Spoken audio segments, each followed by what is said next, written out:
I remember what you told me, said drinking was unholy. So Lord, can you point me to the creek? And I still keep it with me, tucked under all the memories, your voice echoing throughout those trees.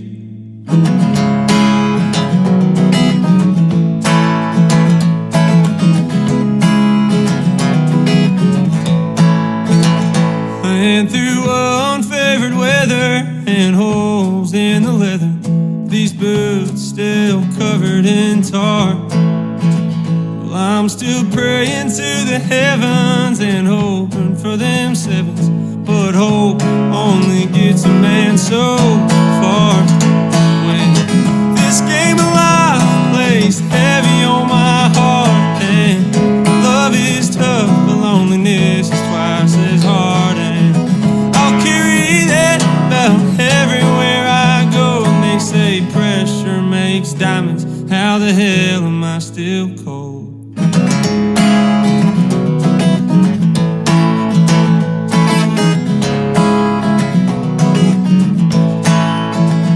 I've seen heaven without dying, met the devil without trying, and they both seem to want to talk to me. But I'm all out of luck now, and my dreams aren't worth a buck. How it's tough trying to land on my feet when this game of life plays heavy on my heart. And love is tough, but loneliness is twice as hard. And I'll carry that belt everywhere I go. And they say pressure makes diamonds. How the hell am I still cold? And every day it's getting colder since that day in October when he told me it was over, so I left. 'Cause if you need me, well, I told you I'm on the better side of sober, trying to find a four-leaf clover to get me out of this mess. This game of life plays heavy on my heart, and love is tough, loneliness is twice as hard. And I'll carry that belt everywhere I go. And they say pressure makes diamonds. How the hell? This game of life plays heavy on my heart, and love is tough, but loneliness is twice as hard. And I'll carry that belt everywhere I go. And they say pressure makes diamonds. How the hell am I still cold?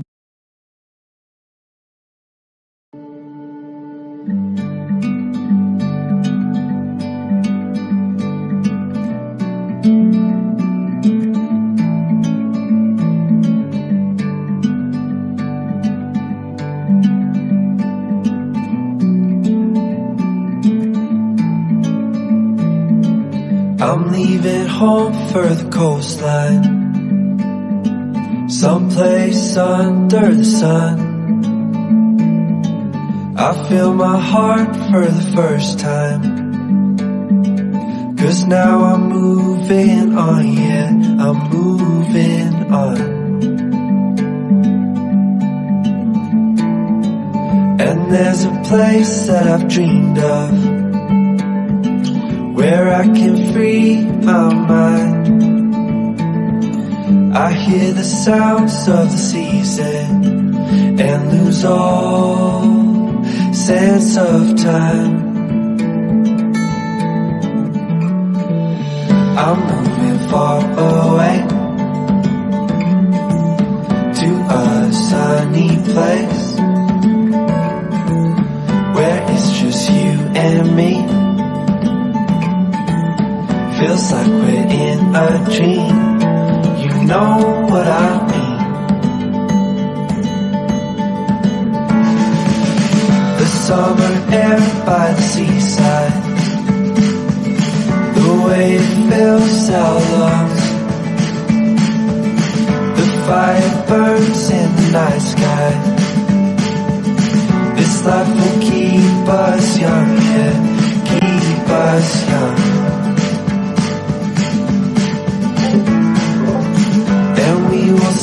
by the ocean.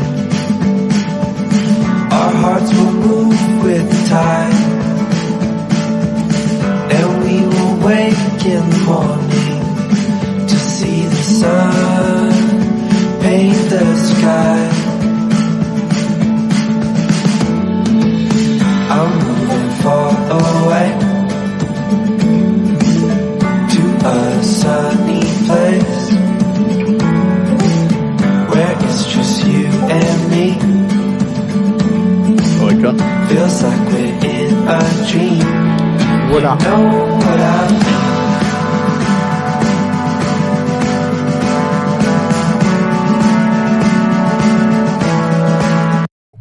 All right, now that we're all set up and ready to rock and roll, man. Listen, I'll be honest with you, okay? You know, we got a lot to go over today. You know what I'm saying? So, like, you know, we're gonna go over like the Trump Zelensky meeting. You know what I mean? And I got some stuff to say that like I feel like a lot of other people haven't said. And you know, what I mean, my boy General decided to come in. Yo, what up, General? Hello, hi everybody. Yeah, so I know you've seen this video already. I got you, but listen. I want to talk about I got a bit of an issue with fucking the way motherfucking our vice president handled himself and shit. You know what I mean? All right, I understand why you would say that, but I don't know, man. I enjoy the implication, but go ahead. I mean, like, listen. I feel like he came off like a bit of a bitch. You know what I'm saying?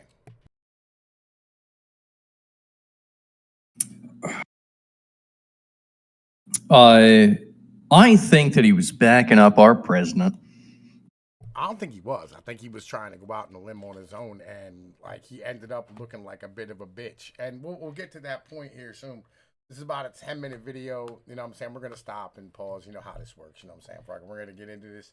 Then I got England decided that they want to like fucking commit troops to fucking Ukraine while at the same time like trying to use the United States as a security backer, right? And motherfucking, you know what I mean, we're gonna like look at Jeffrey Sachs like having a conversation about to the UN with Europe and telling them that they need to stop being cowards and like do shit for themselves. So, ready, bro? I am ready. My body is ready. Let's get to it. The good of the world. I'm aligned with the world, and I want to get this thing over with. You see the hatred he's got for Putin. It's very tough for me to make a deal with that kind of hate. He's got tremendous hatred, and I understand that, but I can tell you the other side isn't exactly in love with, you know, him either. So it's not a question of alignment. I'm aligned with the world. I want to get the thing set. I'm aligned with Europe. I want to see if we can get this thing done. You want me to be tough? I could be tougher than any human being you've ever seen. I'd be so tough. But you're never going to get a deal that way. So that's the way it goes. All right, one more question. Hey, I will respond to this. So look, for 4 years, the United States have... What up? Okay, just before we get into what Vance is going to say, I think that's a very wholesome thing for Trump to say. I'm aligned with the world. We can all agree on that. Nothing wrong there. You know, he just wants peace, and I think that is fundamentally what he wants.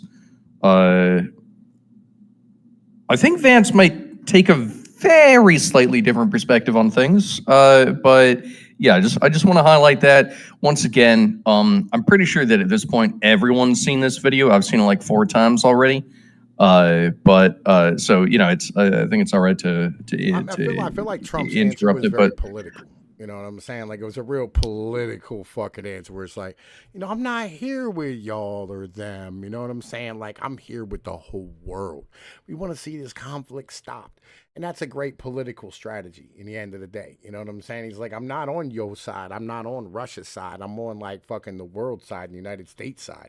Like, you know what I mean? Like, and that should be the answer. Like, listen, I'm on my, like, you ever watch John Adams, the fucking miniseries by chance, General? I didn't know.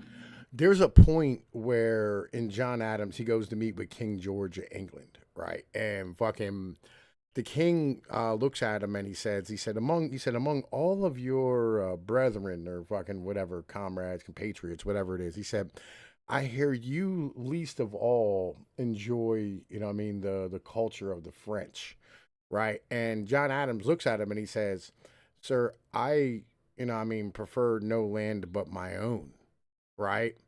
And the king looks at him, with like almost like a tear in his eye, and he goes, "An honest man would have no other," right? And that's the way it's supposed to be. You know what I mean? It's like, yo, you are only supposed to love your country. You know what I mean? Like, you ain't supposed to, be on somebody else's country's side. You're supposed to be on your side. Period. No, and that's something that we've been, I think, missing from our political leaders from a while, because for some reason they've been more interested in the affairs of whatever the fuck nation rather than their home territory for a while. However, I do think fundamentally, at least for now, that it is in America's best interests to not have World War III. Now, I'm not saying that we necessarily need to get super involved in preventing another, land war in Europe. I'm not going to sit here and say, like, I give a shit. But, just for practical purposes, yeah, like we probably don't want to get it, we probably don't want World War III to break out. Like, nobody does, right? I mean, in the end of the day, like, I don't think anybody really cares as to, like, we'll make money on World War III, right? We'll become better off of World War III. But on the same level, it's not our job to start World War III. And it's not our job to back the side that starts World War III. The problem comes down to those fucking Anglos. Like, the goddamn fucking British. Yeah, we're going to blame it on the Anglos again. The British want to start World War III, bro. They really want to start World War. I don't know why they hate Russia so much. I don't understand. All right, okay. I have a slightly different perspective on this, right? As far as I can tell, it's the rest of the EU. By the way, as far as I know, the Brits kind of left the EU in a vague sort of sense. And at this point, it's the EU that is really gung-ho about going to war with Russia in the name of defending their territory against Russia. And so if I'm going to blame anybody, it would be what? Brussels, the Denmarkians, the Swedish, the Germans, the French. That's like mostly where I would say is like, like the most like war hungry out of anybody. Listen, which hold up. Look. Yeah. Look. And the Canadians. I'm sharing this tab with you. Yep, I can see it. Starmer commits British troops and planes for coalition of the willing to stop new Putin attack on Ukraine if war ends. Right? Sir, and look at how many other people are there. The Brits are only one of them. I got you, bro. Like, but it's the British show, right? So it's not. It's the Germans. Who stopped the fucking original? Do you know who stopped the original peace accords in 2022?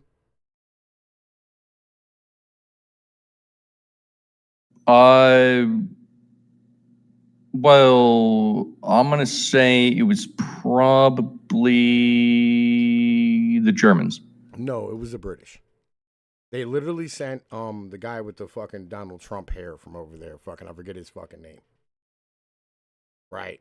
Like, Boris yeah. Johnson. They sent Boris Johnson. Yeah. They sent him over to literally fucking scuttle the goddamn fucking peace plan. Okay, so Britain is currently being run by a pro-EU neoliberal globalist named Keir Starmer, right? Of course he's gonna like be at the beck and call of the EU, but I don't think that he necessarily represents the willingness of the British people. I think that he's an EU-controlled operative. You know how people talk about Jewish-controlled operatives? I think he's one of those EU-controlled operatives. Listen, all right.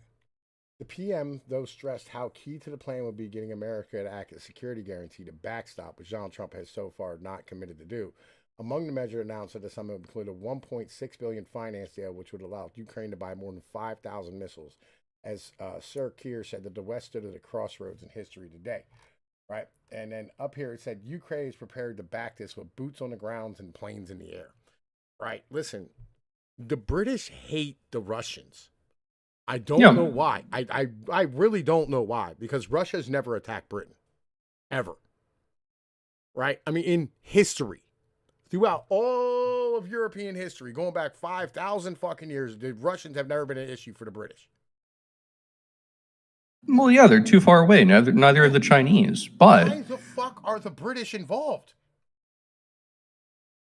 Because they're an island just off the coast of Europe, and I guess they care about this bizarre.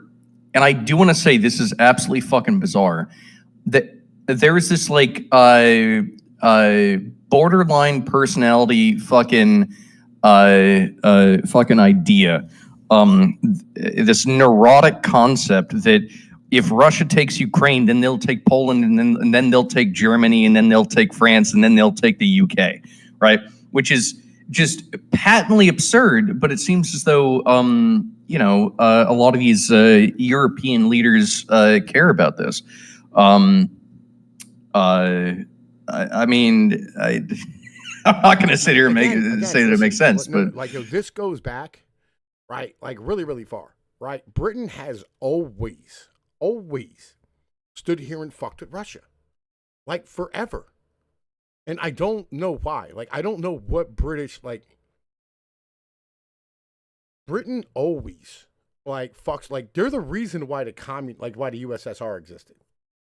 Do you, hold on, do you think that that Britain is the only European that has always fucked with Russia? Oh, no, France, Germany and Poland did as well, but like, let's keep it a bean, right? Germany, Central Europe, and Poland's next door, right? So like, they're gonna have beef.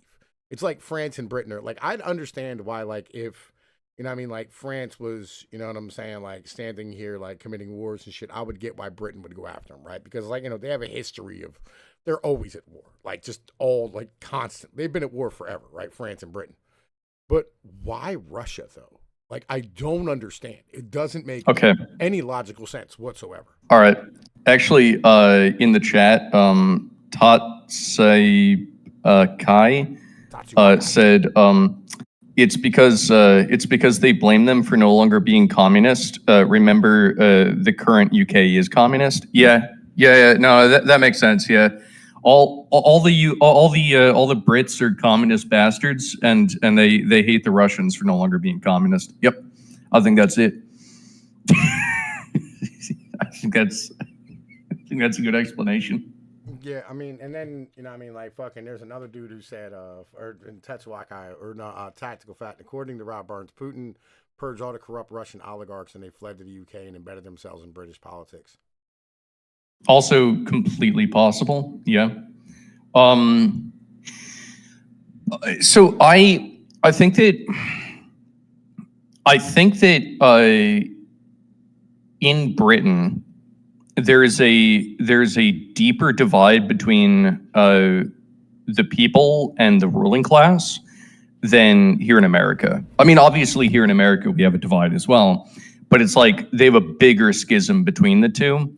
Over in Britain, maybe it's because it's an older country, maybe because it's, for much longer based off of those who rule and those who accept rule. I'm not really sure, but maybe it's because they had the City of London, which has existed for perhaps a little bit too long. But it does seem to me like foreign corruption can probably put its tentacles into Britain fairly easily. Yeah, I mean, it just, as I said, right, like, it doesn't, make any goddamn any sense, like, why it is that, these motherfuckers continue, right, to, like, fuck with Russia just all the goddamn time. You know what I'm saying? Like, it just, in general, like, somebody needs to chin check fucking like Russia or fucking Britain. Like 100, like they need to stop. You know what I'm saying? Like they just need to fucking stop like fucking with shit. Like, cause they do it always. Right? Like they are always fucking with people. You know what I mean? You know, like, because they're causing us to always have to like fucking deal with this. Like, I hate being drug in, you know what I'm saying? Like to like fucking their bullshit all the time. You know what I mean? Like, why are we being drug into like their fucking garbage? Like we're always drug into their fucking blood feuds. And Russia's never invaded Britain. Ever. Well, I mean, of course, I think that that you and I would agree that America probably should have nothing to do with their blood feuds. They can go have fun on the playground themselves. We have our own fucking playground across the pond. I think that's totally fair. But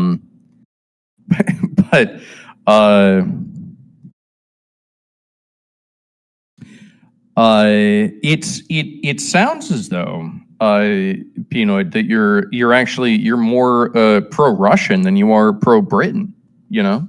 I mean, listen, okay. I'm more pro anybody, right? Who like is being fucked with by a country that doesn't have any business fucking with them. You know what I'm saying? Right? Like Britain is a basket case. Right? I would be the same way if, you know, like fucking Normandy or like, I don't know, like Norway, you know what I mean, was getting involved in this bullshit. I mean, Norway actually has more of a reason because, like, at least they're like selling oil, so like they have a reason to get involved in this shit. Like, for instance, if goddamn, I'm trying to think here, like Vietnam. If Vietnam got involved in this shit, you know what I mean, and like literally started like fucking with Britain because like, you know, they, you know what I mean, like I don't know, like fucking. They wanted to like stand here and like, you know, help Russia. I would be like, bro, why are you fucking doing this shit, Vietnam? This is dumb. Like, stop fucking being involved. Right? Like, it doesn't make any sense. Like, it's literally like somebody on the other side of the fucking planet. And I mean, like, I feel the way. Well, I would agree. I would agree, but we're not talking about Vietnam getting involved. I mean, we're talking about fundamentally, right? Russia, and I think this is true. Russia wants more influence in Europe, and it's coming from, you know, the East. And Britain, at least the ruling class, probably wants more influence in Europe, but it's coming from the West. You know, honestly, who are the two, you know, bestest countries in all of Europe? It's Britain and Russia, right? And you know, maybe there's a little bit of like, you know, vying for control of it. Countries in Europe are Britain and Russia. Well, Norway's not part of Europe, so yeah, I guess it would be Britain and. Part of Europe. Well, it's not part of the EU, right? So, although neither is Russia, to be fair. I'm saying, like, listen, neither is Britain, right? So, okay, like, what are we talking about here? Right, like I could make a solid argument, right, for like a lot of other countries being better than Britain or Russia in Europe. I mean, not like economy-wise, like size, you know what I mean, anything like that. I mean, Britain or Russia's like about like 7/8 of fucking Russia is in Asia, right? So it's not even like most of it's in Europe. It's just most of the people live in Europe. But Italy's a better country than Russia or the UK in the end of the day. Spain's a better country than fucking, you know what I mean, the UK or Russia.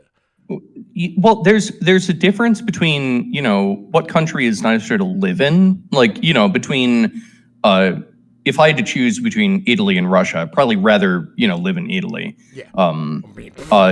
Yeah, like of course. But I mean, obviously, would you rather visit? All right, let's keep this 100% honest here. All right. Yeah. Where would you rather visit? UK, Russia, right, or like Venice? Moscow, London, or Venice? Which one are you going to? Well, come on, man. That's Venice, come on. dog. Like, of course Venice. it's Venice. Come on, that's such a cheap fucking shot. Like, what the fuck? I mean, this goes. We can do this with Milan, right? We can do this with fucking Palermo, right? We can do this with any city in Italy. You would Well, I mean, shit, man. Like Italy has better weather. All right, like fuck. Weather, like where would I rather vacation at? Of course, right? dude. It's Of course, better country. Okay, well, I mean, like vacation, sure, but like, okay, here's the thing, though. When it comes to like there is this other thing, like, okay, yeah, I would probably rather live in Venice, sure, but especially if I actually spoke Italian, because I only know American. But you know, like some of these countries are just more powerful than others. I think that we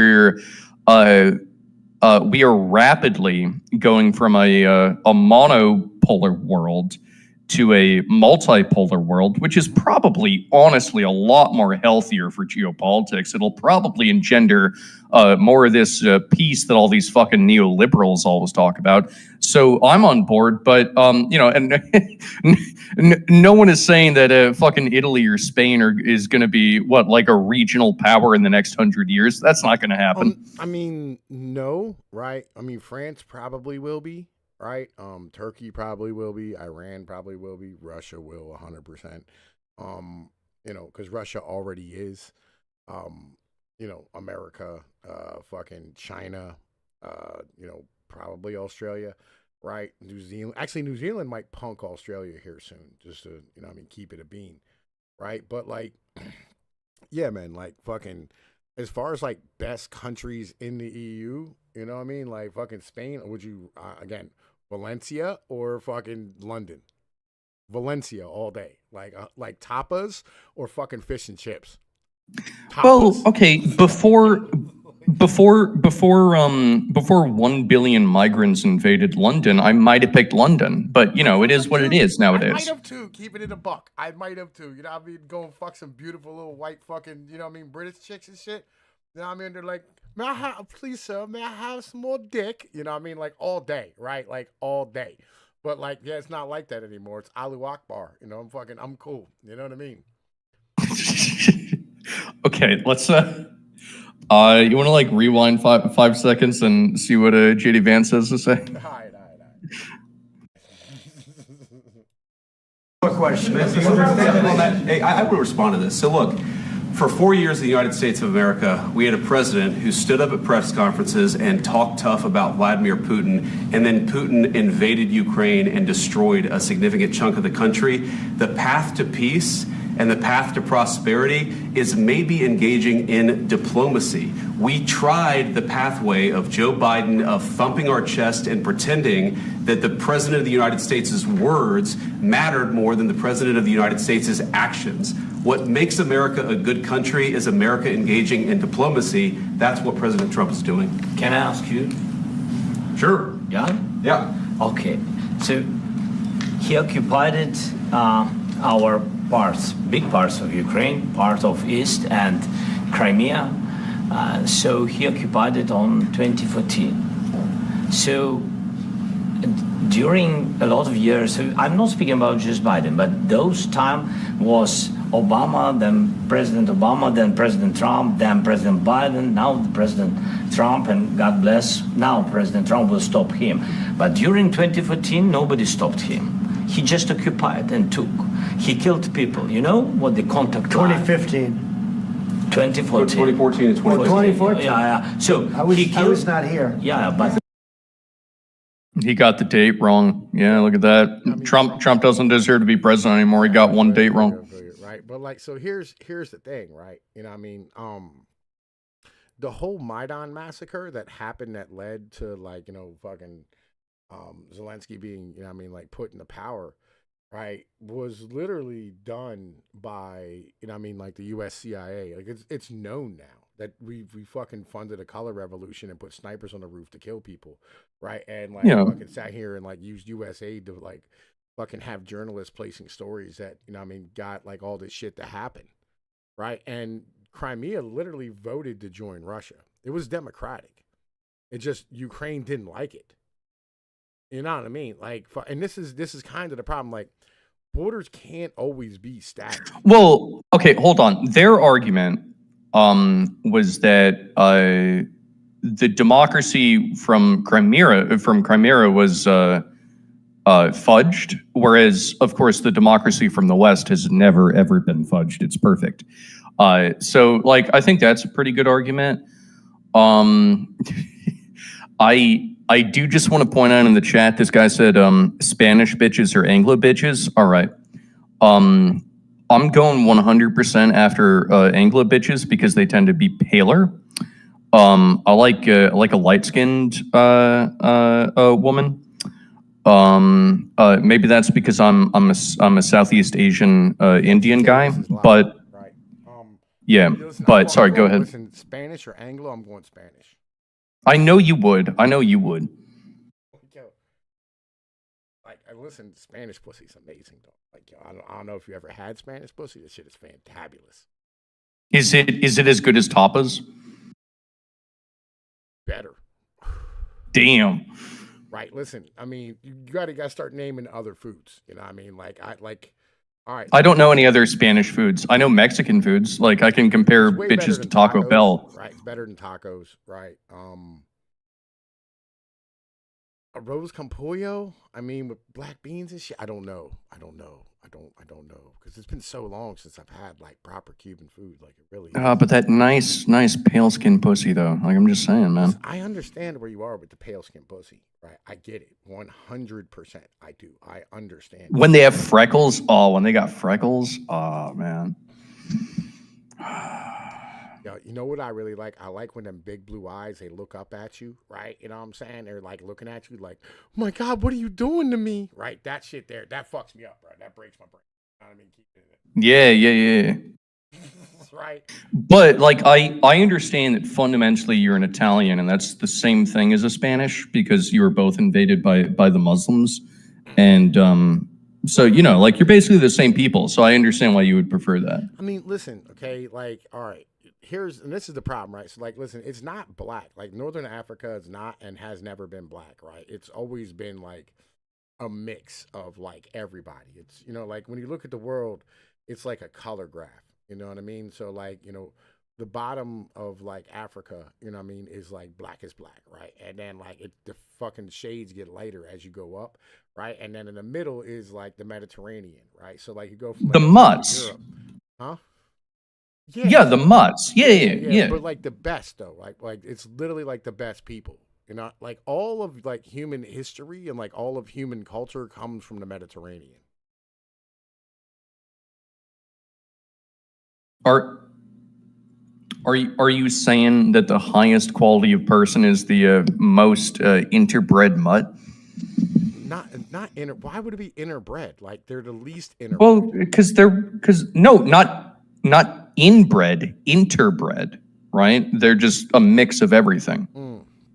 I'm saying that like the Mediterranean Sea was like a calm place where trade and like fucking the beginnings of sailing and like actual empires all began, right? So like, we're talking There's about, no way you just told me the Mediterranean was a calm place. Get the fuck out of here. No, I mean like the sea itself is calm, right? So, okay. Yeah, the sea was calm. It has no tide, right? So like you don't have to worry about like the major fucking like waves and breakers and all that type of shit, right? So like, and it's not dangerous, like as far as like, sailing is concerned. So like literally, fucking like a lot of like trade and like empires, like the Assyrians, the Egyptians, the Romans, the Greeks, the Babylonians, right? Like all these people come out of the Phoenicians, right? The Lydians, the Israelites, like all these people came out of here. The Kush, all these motherfuckers, they came out of that area, right? And so like all that history and culture and like fucking shit, it comes from those people, and those people carry that with them. You know what I mean? And like the ground was so fertile and it's warm that everything grew. So like, you could plant dates and you could plant grapes and you could plant fucking, like olives, and you could plant like all this stuff that makes food amazing, and these spices and all the shit. That's why the further away you get, the less shit grows, the less the food's any good. Right? Like nobody's fucking running around looking for like Finnish food. You know what I mean? And almost nobody looks for like Southern African food.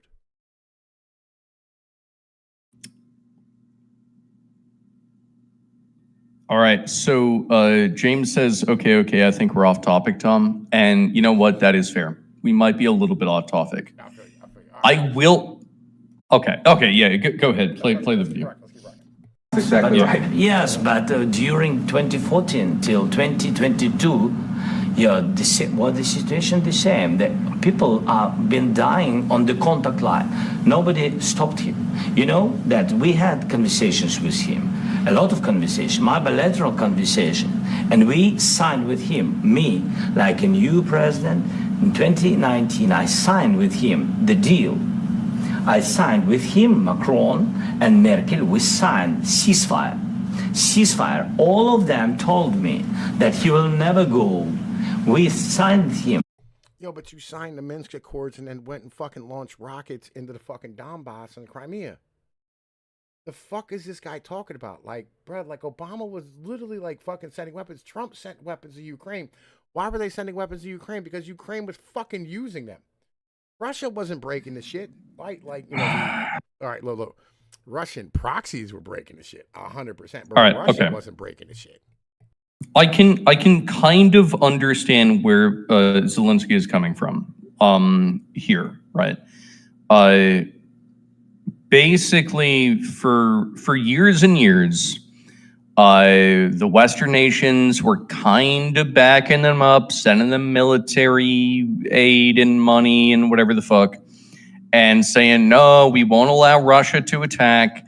And then Russia attacks, and we're telling Zelensky engage in diplomacy, but Russia isn't like probably that interested in engaging in that much diplomacy because honestly, he doesn't like the West that much. And to be fair, I don't blame him that much either. And so I understand why it is that Zelensky is in a very frustrating position right now. He's literally between a rock and a hard place. And I understand that. And that sucks. I also understand that not my fucking problem. I mean, yeah, you know what I mean? But like the shit he's saying is wrong is the problem. You know what I mean? That's my issue, is the shit he's saying is wrong, is that Putin didn't break a ceasefire. You know what I mean? Like the Minsk Accords were about the fact that like Russia got to keep Crimea, right? And like, you know, the peace, like everything was supposed to be fucking peaceful and shit. And then fucking, you know, Zelensky, not Zelensky, fucking, you know, No, it's not true though, because didn't they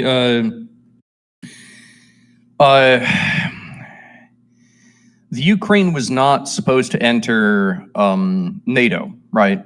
And technically, NATO was on the Ukraine was on the board of entering.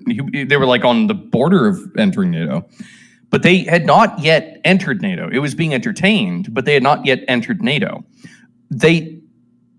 Because they had not yet entered NATO, I mean, I guess that you could perceive it as an unjustified attack from the Russians. I mean,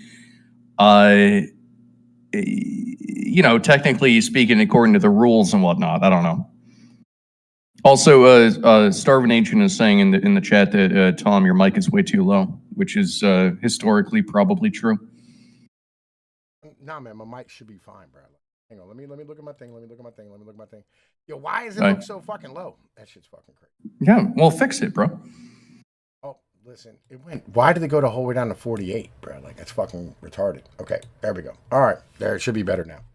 Right? I don't know why the fuck it does that shit. It's fucking stupid. Like it literally like fucking adjusts my fucking microphone like down, right? Instead of like leaving it where it's supposed to be. Anyway, right? So, yeah, what the hell are we saying?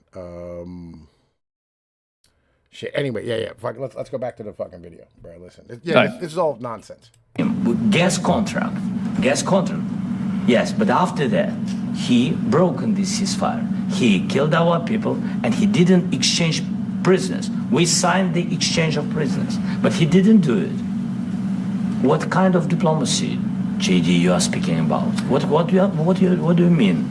I'm talking about the kind of diplomacy that's going to end the destruction of your country. Yes, but if you Mr. President, with respect, I think it's disrespectful for you to come into the Oval Office and try to litigate this in front of the American media. Right now, you guys are going around and forcing conscripts to the front lines because you have manpower problems. You should be thanking the president for trying to bring an end to this conflict. Oh, see, this is where it starts. Problems we have.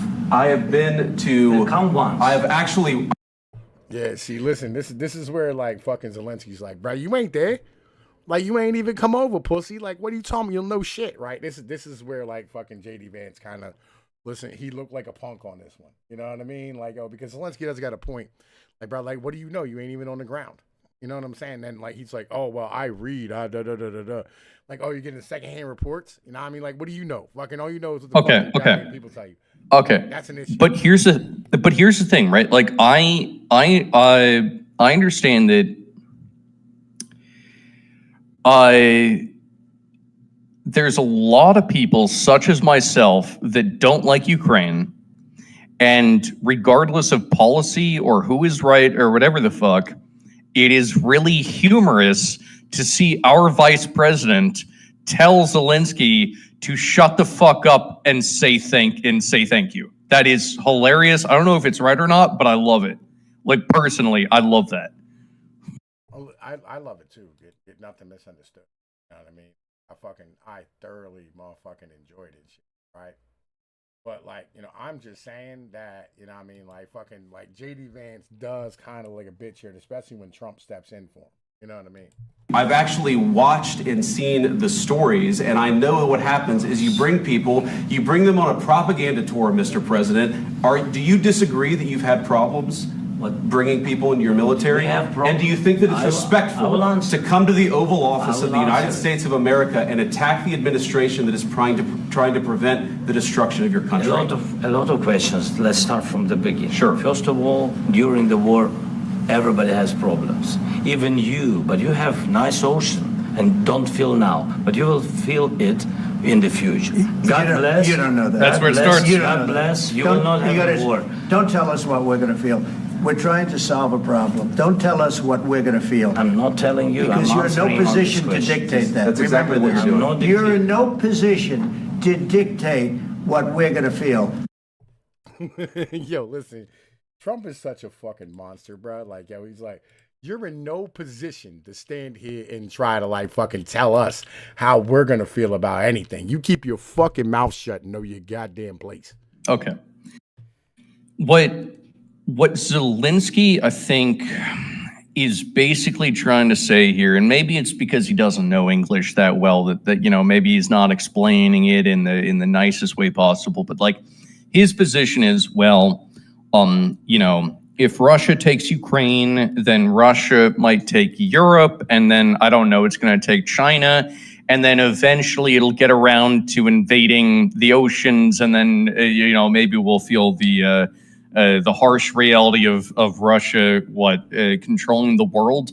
It's an absurd statement to make, but I guess that from his perspective, because he's so close to the Russian military, I guess like he feels a very visceral kind of like a reaction to that.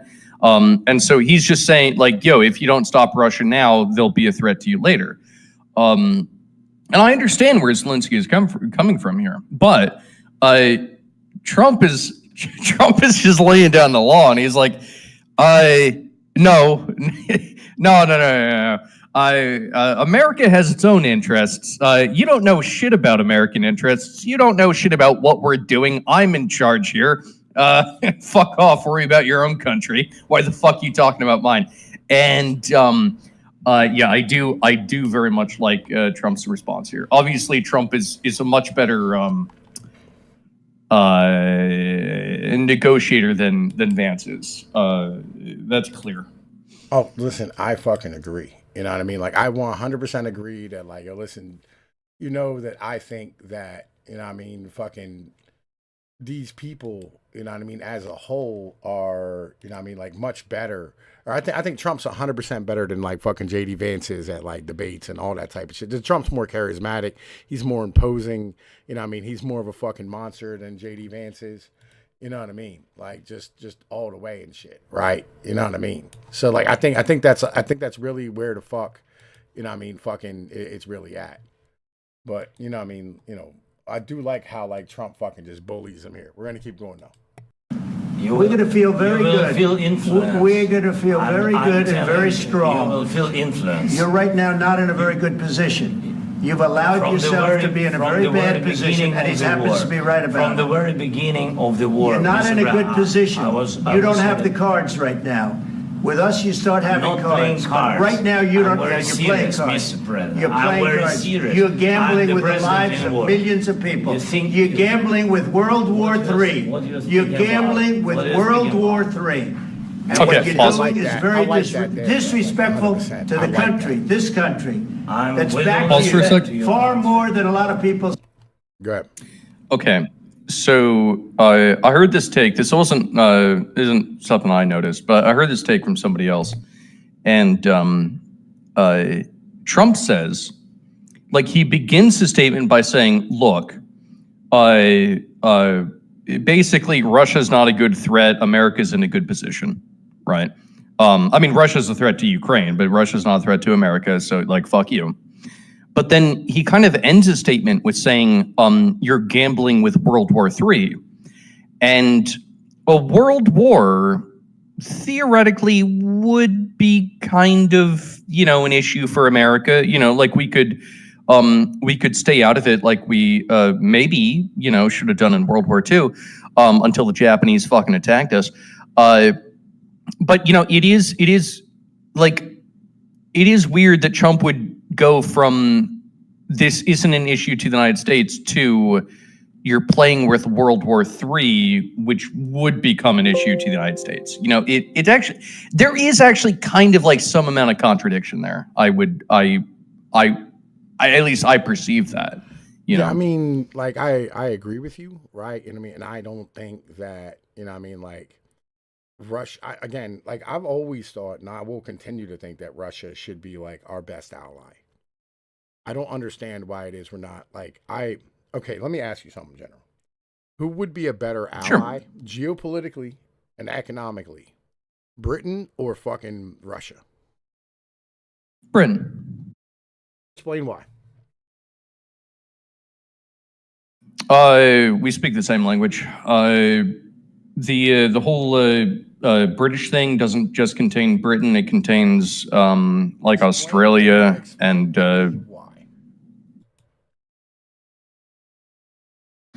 I think that the Anglosphere, as far as I know, has in total, if you include Britain, Australia, New Zealand, Canada, whoever the fuck else is in the Anglosphere, it represents more people, probably more trading opportunities, things like that. Like from a purely geopolitical perspective, of course, in my heart, I think that we should burn down civilization and return to monkey. But from this like geopolitical perspective, I think, like Britain and its associated colonies probably represent something that's better for us to be friends with than Russia. Also, we came from them. Also, we speak the same language. Like, obviously, we should be friends with them. Now, if you're asking me, who is the better ally to the United States? Is it Israel or Russia? I mean, I think I'll have to go with the Russians, right? But I mean, you asked me a difficult question there. Okay, so like, here's where I'm at. Britain doesn't offer us anything, like at all. I think they do. I don't think they offer us anything. I think Russia, having the most amount of minerals and fuel and like geopolitical like ability to like fucking do whatever, right? Having the size, the population, the Christian background, right? Which, we can squabble about, but that's like, they are, I think, a better ally than Britain could ever be. I think that's a similar take that a lot of the American neoliberals took back in the 90s and the early 2000s when it came to China. It's like, oh wow, They looked at China and they said, listen, here's a population who we can pay pennies to go build our shit and say fuck our people, right? But if we're talking about like rebuilding the American industrial base, right, and like getting back to like producing shit and making things, Russia is, again, a better ally. And on top of that, with Russia, like, listen, if us and Russia work together, there's no country on the planet we couldn't starve.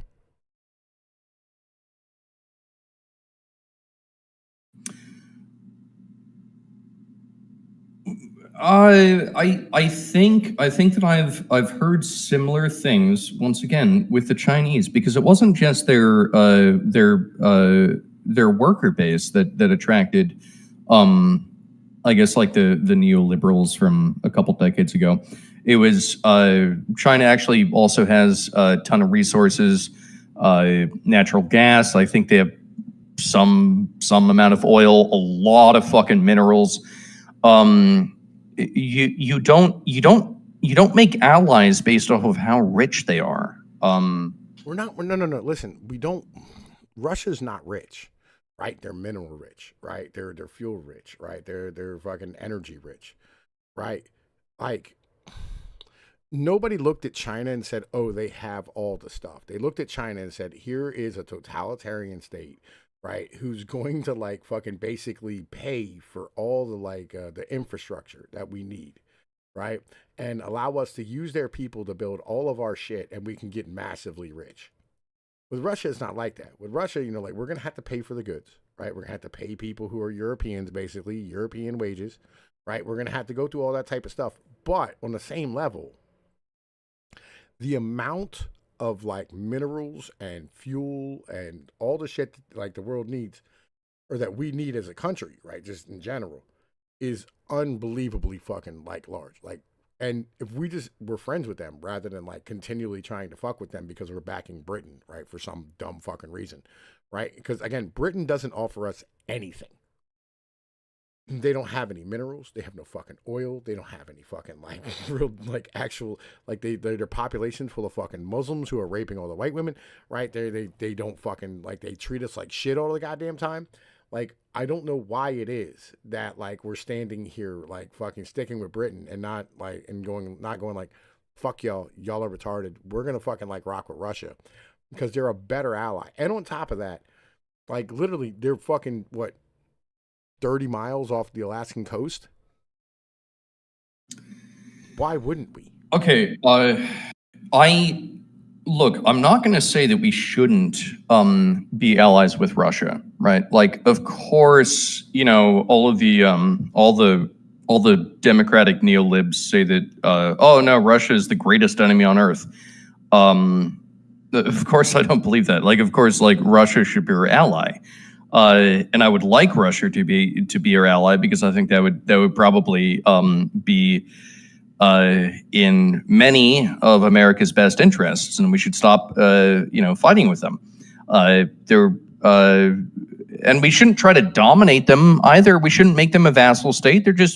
They're a state that we should be on good terms with. But is a regional power, of course. But listen, we actually don't have that much rare earth in the United States, right? We don't have that.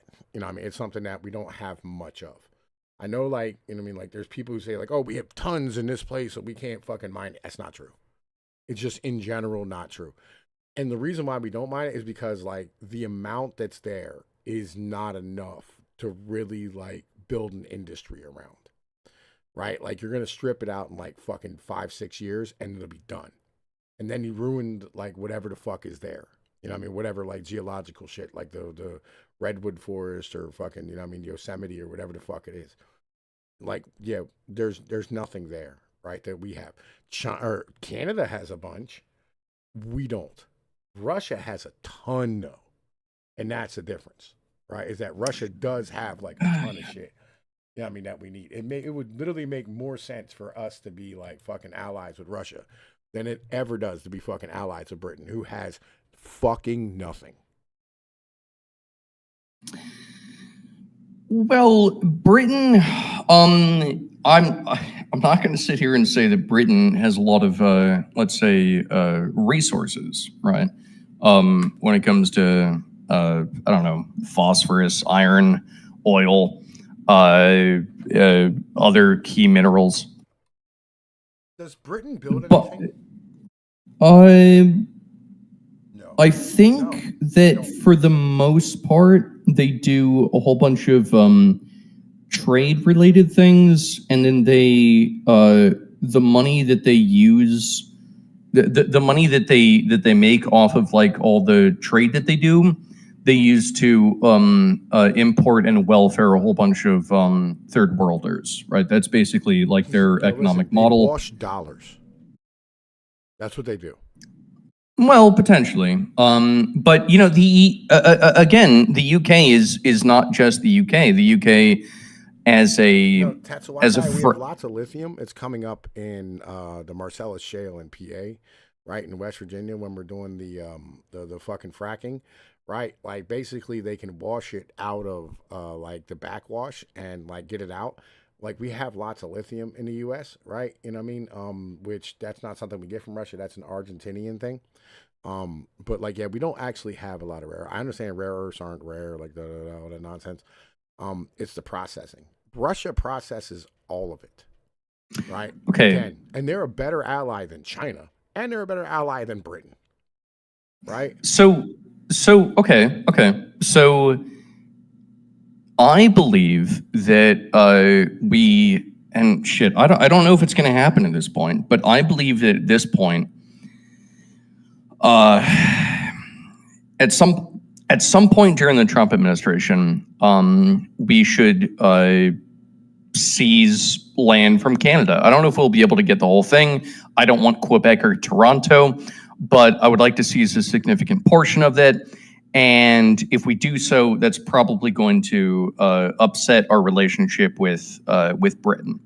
So maybe in the short term, Britain will not become our allies anymore because they'll be so upset that we took some of their Canadian territory. I mean, I don't know why we're concerned with Britain, right? Britain has no military power, right? Britain has like nothing that they can threaten us with, you know what I mean, as far as like allies are concerned. Right, they're an island in the middle of the motherfucking North Atlantic, right? That is surrounded by people who would eat them, right? Before they'd like fucking back them. Why are we concerned with Britain?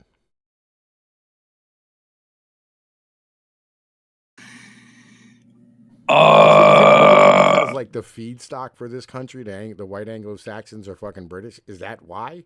Because like, I get it. I do 100%. I understand like it's an emotional thing, but it doesn't make any logical fucking sense. If we, you know, I bet that if we lived in a continent that was conquered by Italy, you'd probably be pro-Italy. I mean, we live in a continent named after Italy. Yeah, but if we, like all the fucking ship captains that brought y'all here were all Italians, right? And like, yeah, most of the so were Italians, and half your language is fine. Again, but like, it's not the point. The point is what I'm saying is like, I get the emotional appeal. I do. I understand it, right? But I'm saying we cannot continue to like just follow their lead, right? And have them continue to like, you know, continue to like have their attitudes about shit. Like we have to lose this mentality of we're scared, right? Because Britain's been fucked up its entire history, right? Like it got fucked up by the Vikings, fucked up by the Normans, fucked up by the Germans, fucked up by the Romans. Like it's been fucked up its whole like existence, right? So they're always scared. So they're always meddling with everybody else's shit. That's the only way that they can stay on top. Right, and they like wrote this fake history for themselves, like they were Billy Badass back in like the 18th or the fucking 16th century and shit, when they really didn't have a navy until the 18th. What, the Magna Carta? What up? Are you talking about the Magna Carta? No, they wrote this fake history for themselves. They're like pretending that like they were this great fucking power when they weren't. right? You know, I mean, like the top. They were a great power. They weren't. They great power. they conquered the world. Until the like sun never set. Early 19th century, right? They weren't even the best navy in the world. Okay. So let me ask you a question, right? What makes a civilization great, right? Is it possible to be a great civilization even if you live on an island and you don't have a lot of wood and metal resources?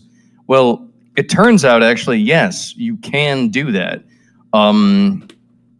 You just have to know effectively how to trade and colonize, I guess, which is something that the Brits did fairly well. They learned how to trade, they learned how to colonize, they learned how to import enough wood and metal to build their navies, and then they conquered the world. It was a good thing. I get what you're saying, right? I do. 100%. I understand where you are. But if you look at like the history of Britain, right? You know what I mean? Like France was far outpacing it. The Italians were far outpacing it, right? You know what I mean? Those Italian city-states, Venice and, you know what I mean, Rome and fucking, I'm trying to think of the other one. There was another one, but whatever, I don't care, right? Like these places were all outpacing Britain, right? Up until like the fucking 50s, right? And like even during like the Industrial Revolution, like France did better at it, right? And Britain tried to pretend it was better because like it had America, and like once America became like this great place because of all the land and the geography and just all the shit that it was. And by the way, America's not great because of its laws and its people. It's great because of its fucking geography. Its geography's amazing. Dude, we've argued about this. It's great because of both. Huh? It's great because of both. It's great because of the geography, dude. The geography's amazing. All right, it's literally like just it's fucking the perfect place to build. Okay, that cannot be true, right? Because what? There used to be some other fuckers that used to live in America. Yeah, and they had all of this. And turns out they never built a great civilization, right? The Incans could have moved in and conquered it. Even if they did, I don't think that they would have built a world-dominating great civilization, right?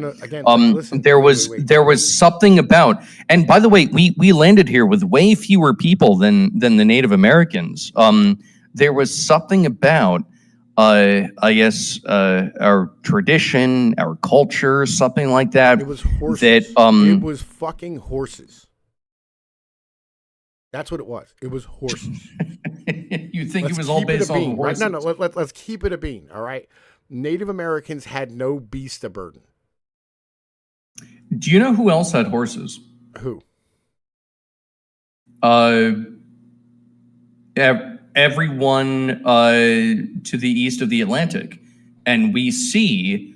Even all right. Listen, let's take even the Africans had some horses. They did not. Wait. Horses were big, but they didn't.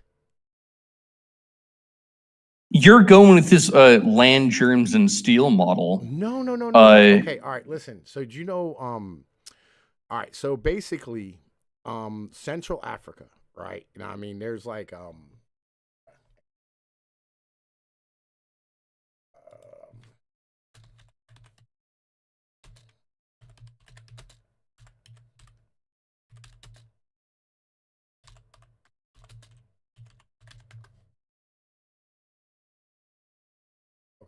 so all right. All right, can you see like this image in the upper right hand side? Anyway, I'm gonna show you. I'm gonna share this to there. All right, you see this image in the upper right hand side that like I have highlighted? Yeah, it's the Sahara Desert. That's the place where nobody wants to live. Okay, that's not the Sahara Desert. The Sahara Desert is above that. Well, it's definitely someplace nobody wants to live. Okay, now hang on. No, it's actually this is Sub-Sahara. That's the Sub-Sahara, yeah. Rainforest, right? That's gorgeous. It's a beautiful place. Thing is, though, they had this thing called the tsetse fly, right? And the tsetse fly lands on these fucking any type of beast that you have, whether it's, you know what I mean, fucking, goddamn, listen, bro, I'm a fucking, what are you doing? Why is this fucking keep shorting down? I don't know what's going on. But this lands on everything, right? That, like, fucking, it lands on all the, like, fucking animals. It did it again. It fucking did it the fuck again. 44%. Why? Listen, I have to leave this up front. All right, so, like, literally, like, the animals that they have there, right? Because they've tried cows and they brought in cows and horses and they all die immediately, right? They couldn't farm until they had tractors.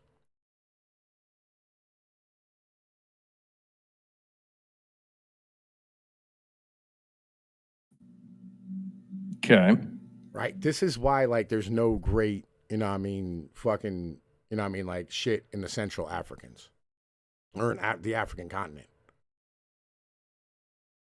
Right, it's this, the rivers, like literally the fucking geography of fucking Africa is cursed.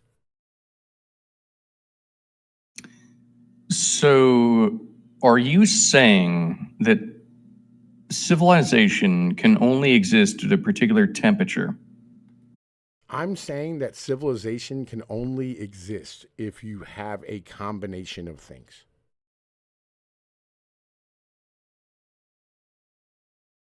You have to have agriculture. You have to have horses.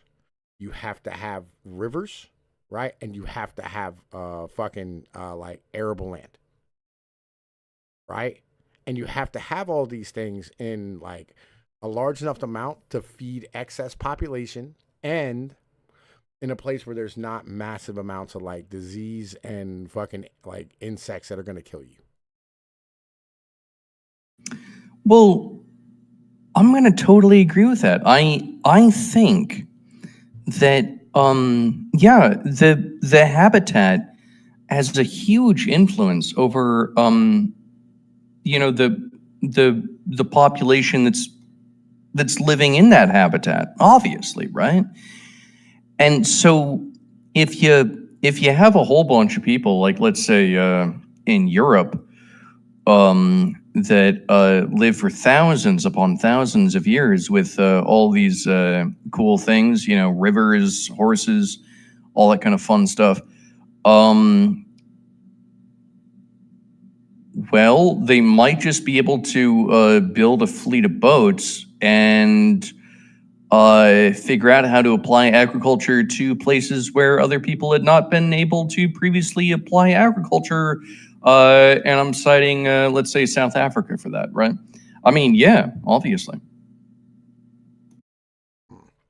I mean, like, yeah, so, and this, listen, there's a reason why it is, right? That, like, we were super successful here, right? It's because, like, we had horses, right? We had already had like law system and civilization because we had horses, right? Because we had agriculture.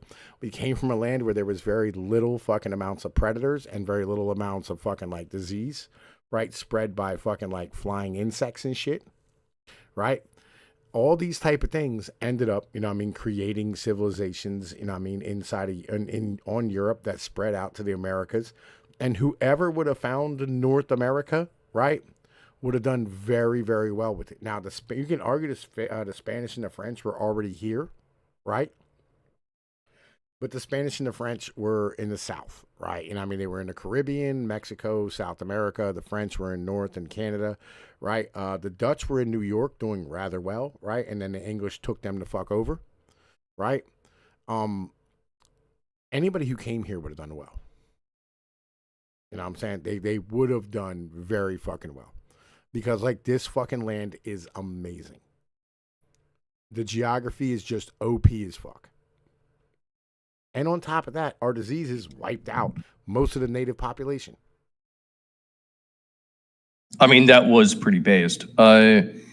So this is basically the guns, germs, and steel argument. And I, for the most part, agree with it.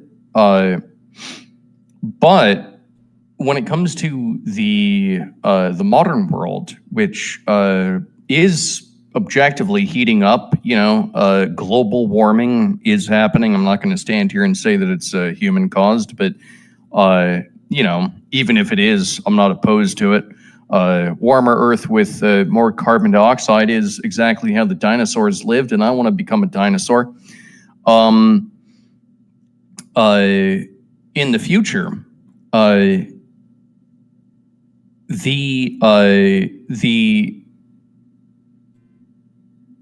latitude, I think latitude is the correct statement. I always confuse latitude and longitude.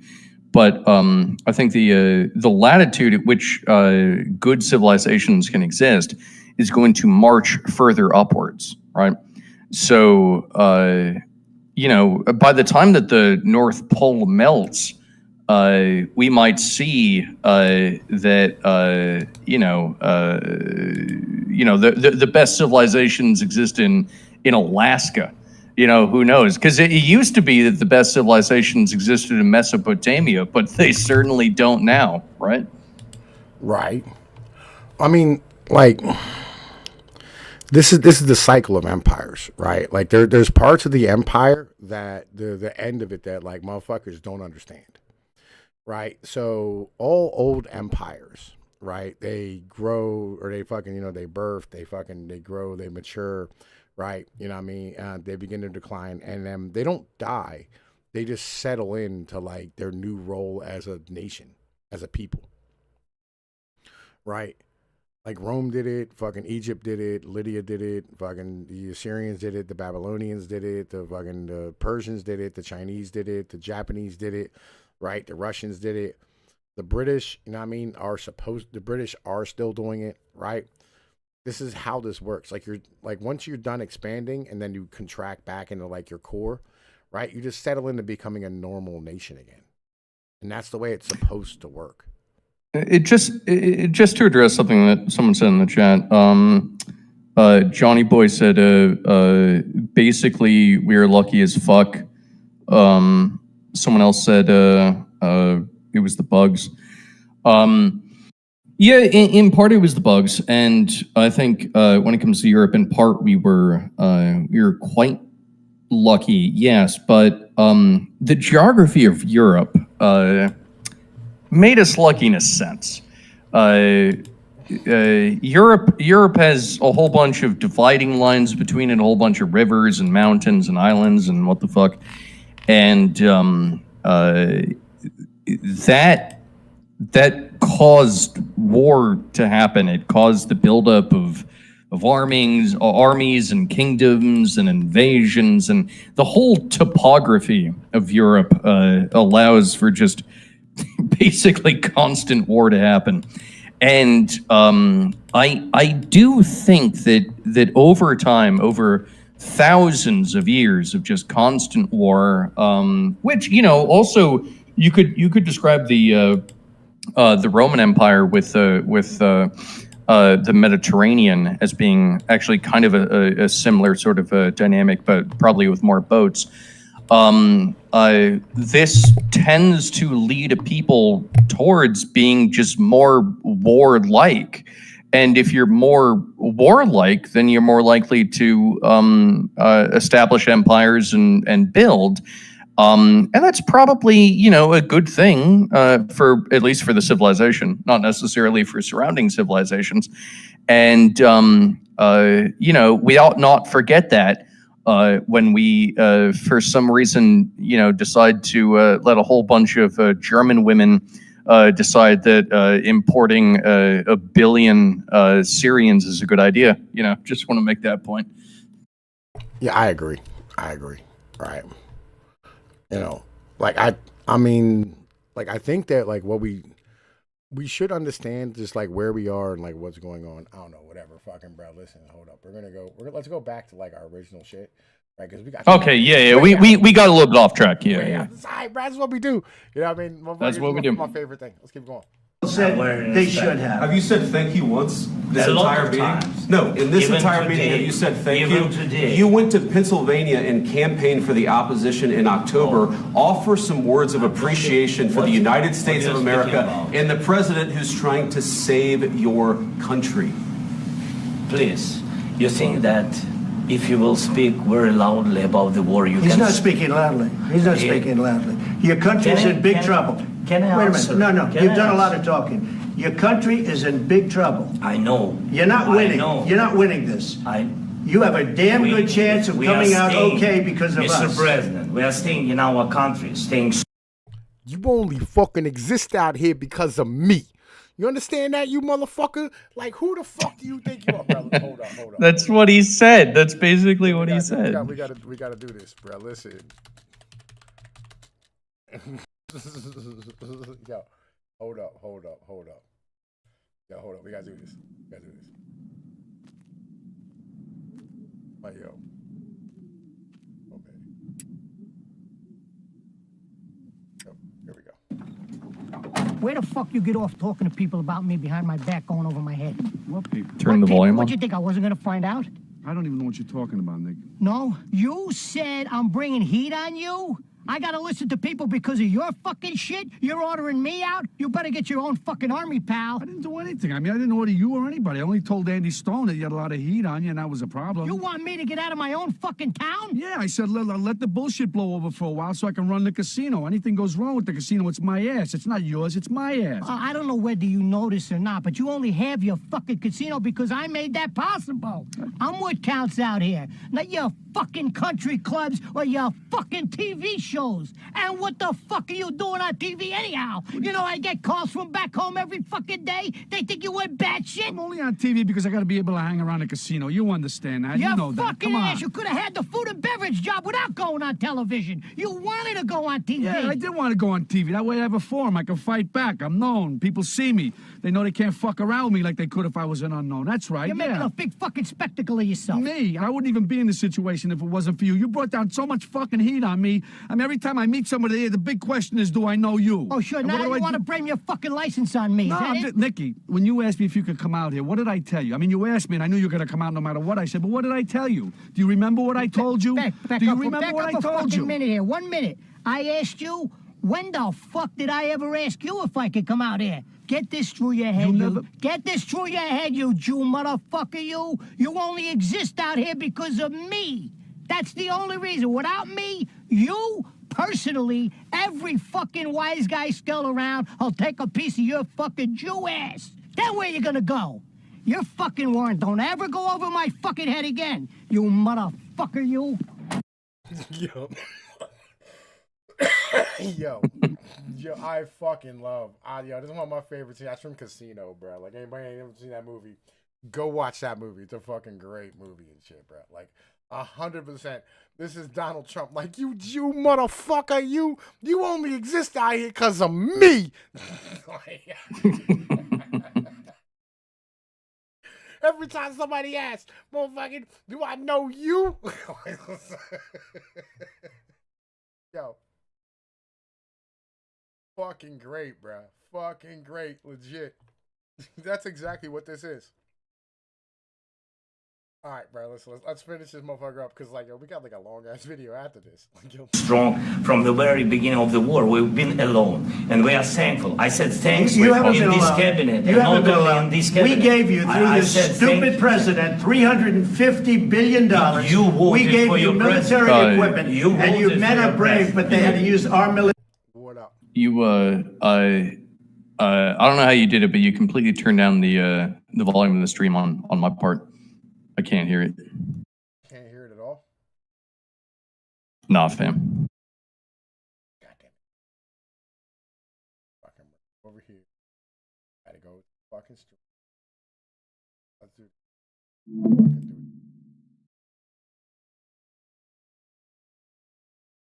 Boom. Go back in. Let me hear it. Military. What about West? If you didn't have You our invited military me- equipment, You invited if me you to didn't speak. have our military equipment, this war would have been over in 2 weeks. In 3 okay? days, I heard it from Putin. In 3 days, this is something Maybe new. less. In 2 weeks, of course, yes. It's going to be a very hard thing to do business like this. I tell you. Just say thank you. I said a lot of Accept times Say thank that there- you. accept to that- American people. Accept that there are disagreements, and let's go litigate those disagreements rather than trying to fight it out in the American media when you're wrong.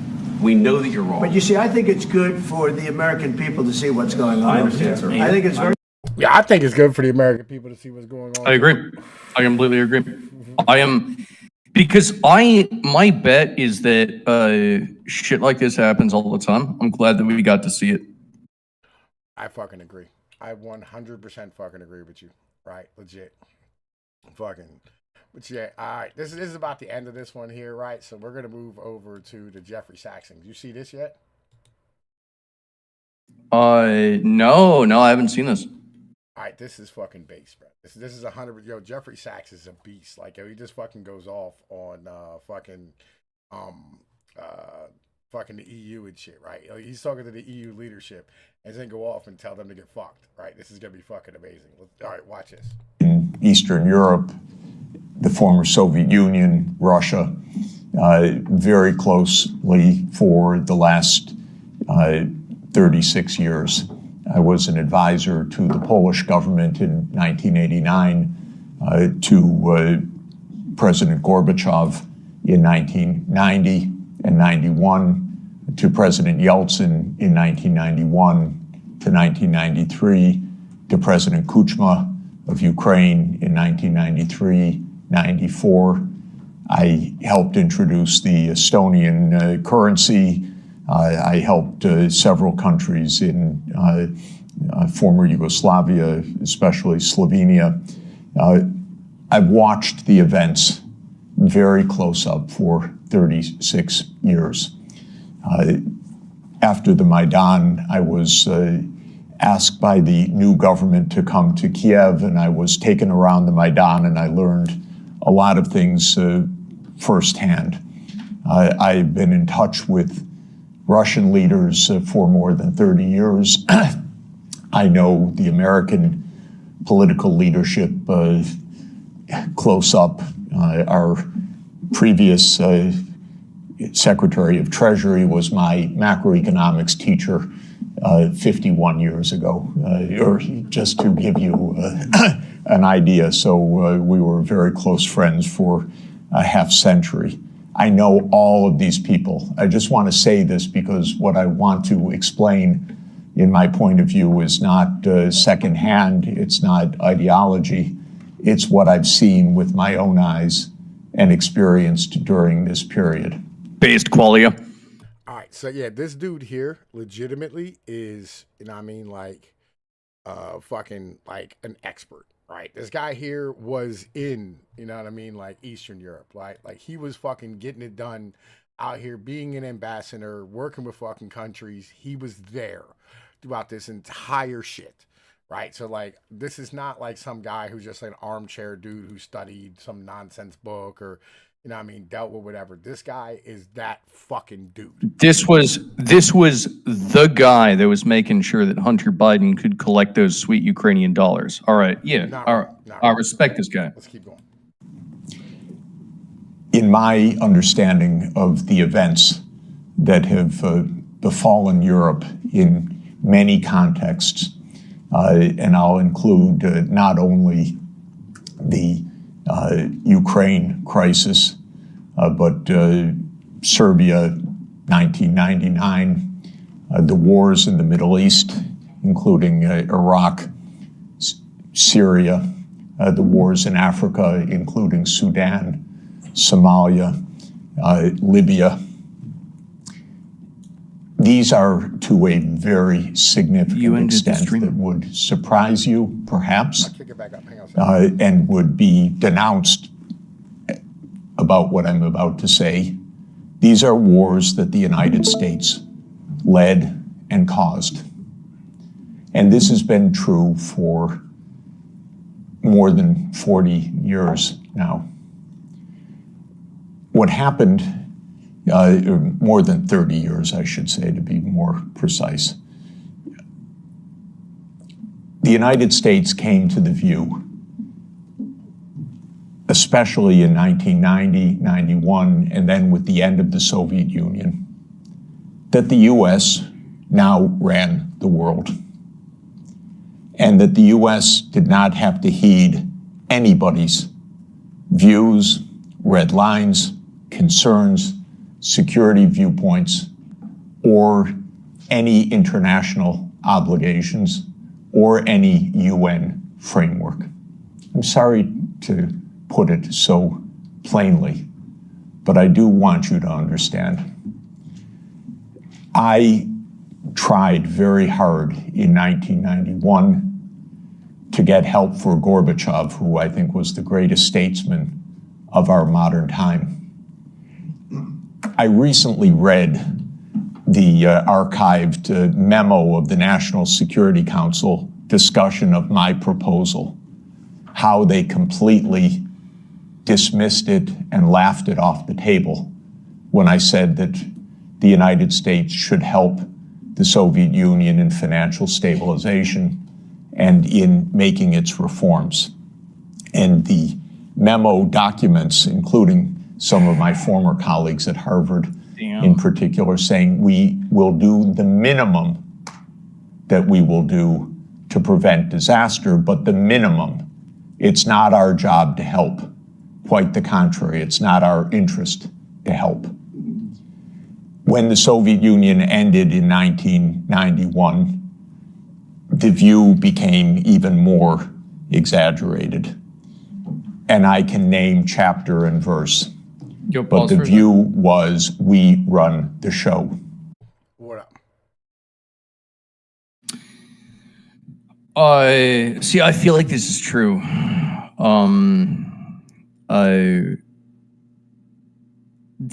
The Soviet Union collapsed, and the United States was not there to help them. We were there to help the rest of Europe and continue to fund the rest of Europe. But no, Russia gets no help. They have to rebuild on their own in the face of the American empire.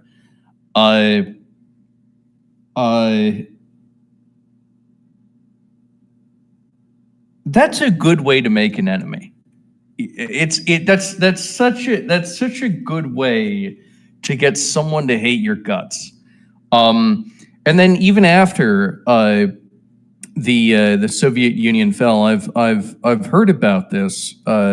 You know, not that I'm an educated man, but I've heard about this, and it's like you know, even when Russia was at its weakest, we were still just constantly against them, no matter what. And why not?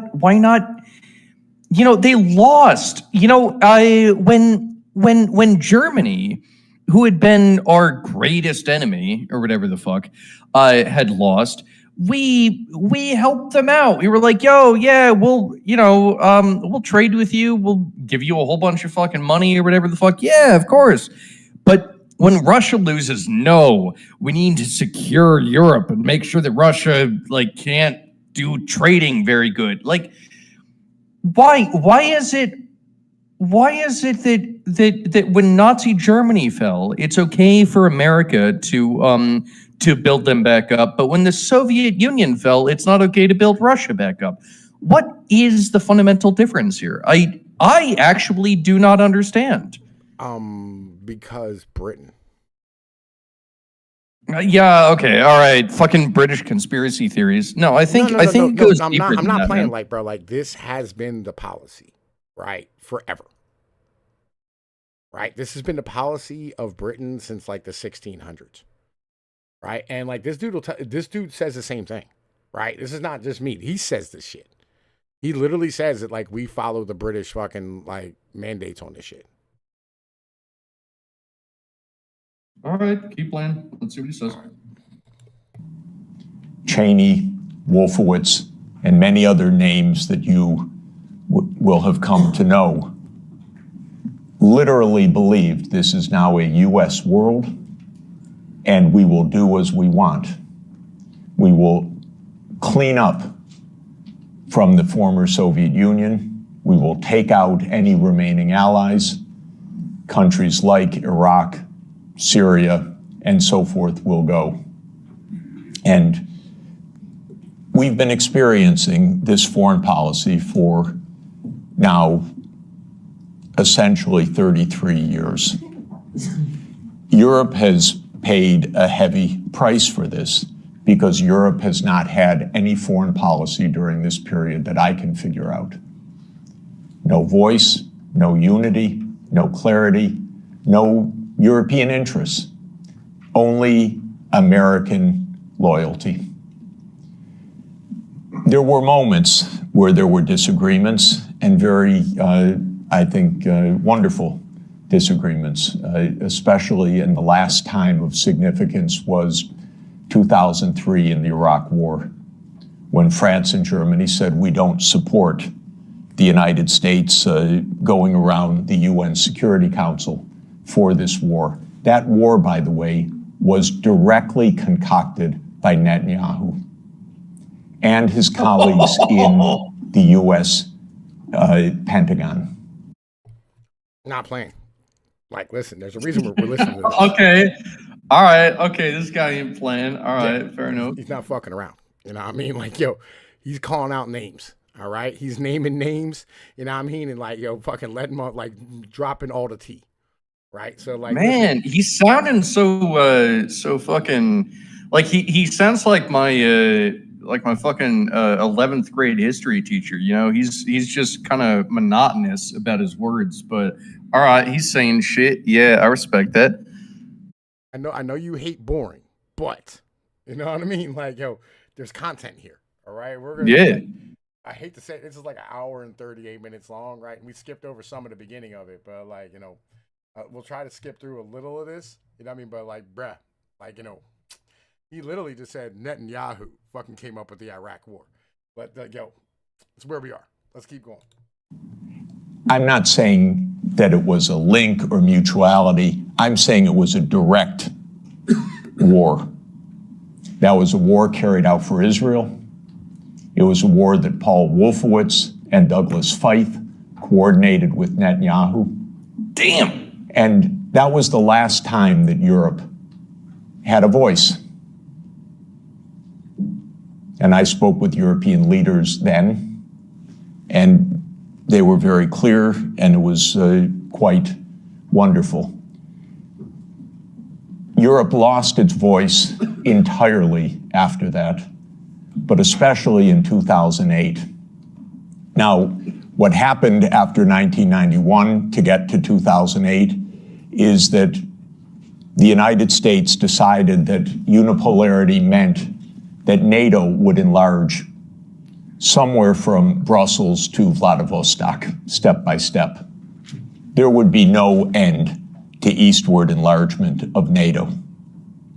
This would be the US unipolar world. If you played the game of Risk as a child, like I did, this is the US idea, to have the peace on every part of the board.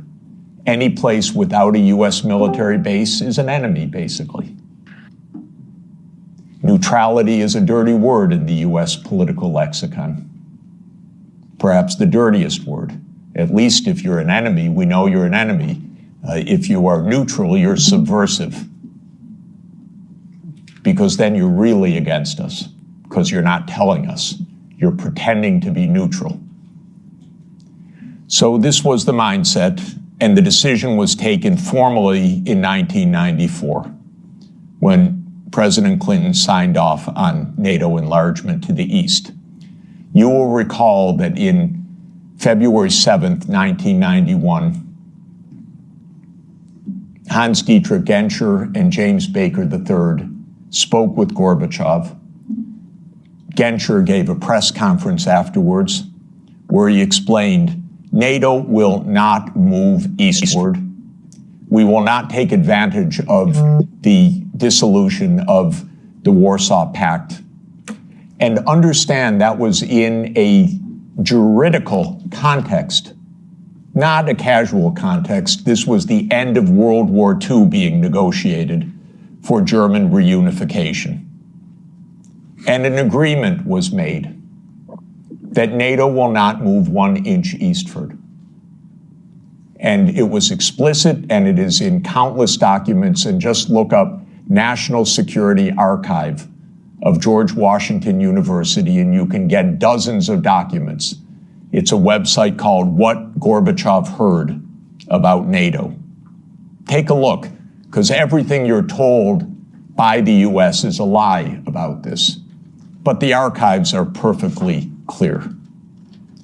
So the decision was taken in 1994 to expand NATO all the way to Ukraine. This is a project.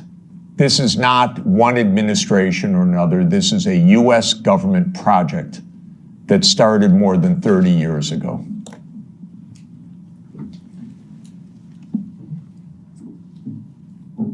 In 1997, Zbigniew Brzezinski wrote The Grand Chessboard. That is not just musings of Mr. Brzezinski. That is the presentation of the decisions of the United States government explained to the public, which is how these books work. And the book describes the eastward enlargement of Europe and of NATO as simultaneous events. And there's a good chapter in that book that says, what will Russia do as Europe and NATO expand eastward? And I knew Zbigniew Brzezinski personally. He was very nice to me. I was advising Poland. He was a big help. He was a very nice and smart man, and he got everything wrong. So in 1997, he wrote in detail why Russia could do nothing but accede to the eastward expansion of NATO and Europe. In fact, he says the eastward expansion of Europe, and not just Europe, but NATO. This was a plan, a project. And he explains how Russia will never align with China. Unthinkable. Russia will never align with Iran. Russia has no vocation other than the European vocation. So as Europe moves east, there's nothing Russia can do about it. So says yet another American strategist. Is it any question why we're in war all the time? Because one thing about America is we always know what our counterparts are going to do, and we always get it wrong. And one reason we always get it wrong is that in game theory that the American strategists play, you don't actually talk to the other side. You just know what the other side's strategy is. It's wonderful. Okay. Hold on. It saves so much time.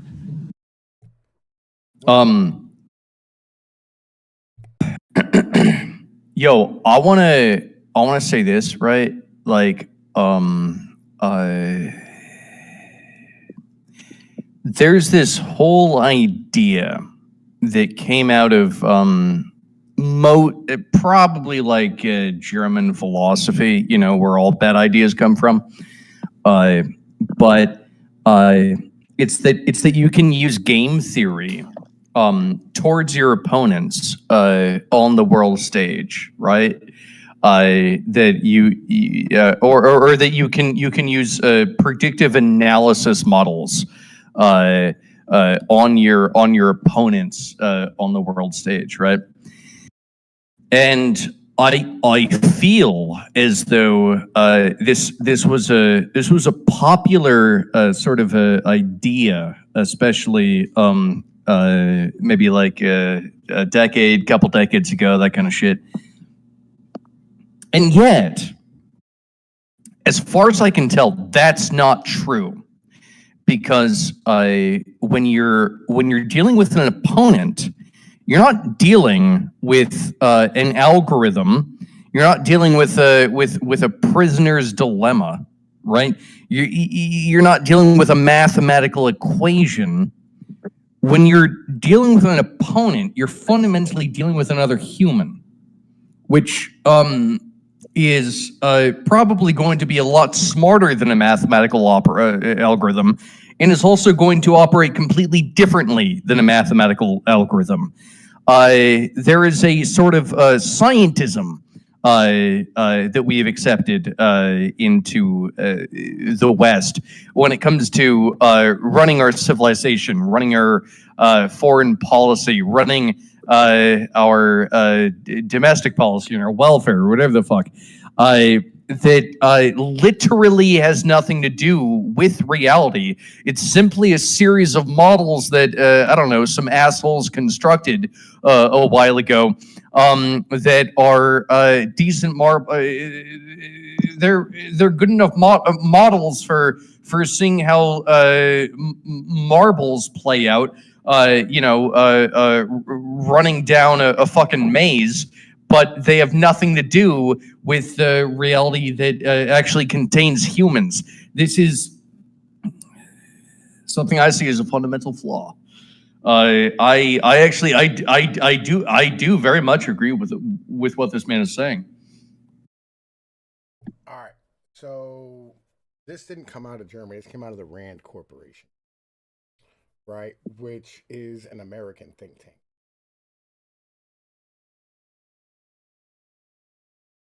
Like the Rand Paul fella? No. No. I mean, it originated from Ayn Rand, who is a fucking Russian. But no, this line of thinking did not originate in America. It originated in Europe, but it was adopted in America. And it's going, this line of reasoning is going about as well in America as it did go in Europe. It's absolutely fucking retarded, and it makes no sense to continue with this line of thinking, except for the fact that there are so many rulers and leaders that tell us that this is, in fact, the way that we ought think. We ought not think through. All right, so here, on May 14th, 1948, Project Rand, an organization formed immediately after World War II to connect military planning with research and development decisions, separated from the Douglas Aircraft Company of Santa Monica, California, become an independent nonprofit organization, adopting its name from a contraction of the term research and development. The newly formed entity was dedicated to furthering and promoting the scientific, educational, and charitable purposes for public welfare and security of the United States. Almost at once, Rand developed a unique style of blended scrupulous nonpartisanship with rigorous fact-based analysis to tackle society's most pressing problems. Over time, Rand assembled a unique corps of researchers, blah, blah, blah, blah.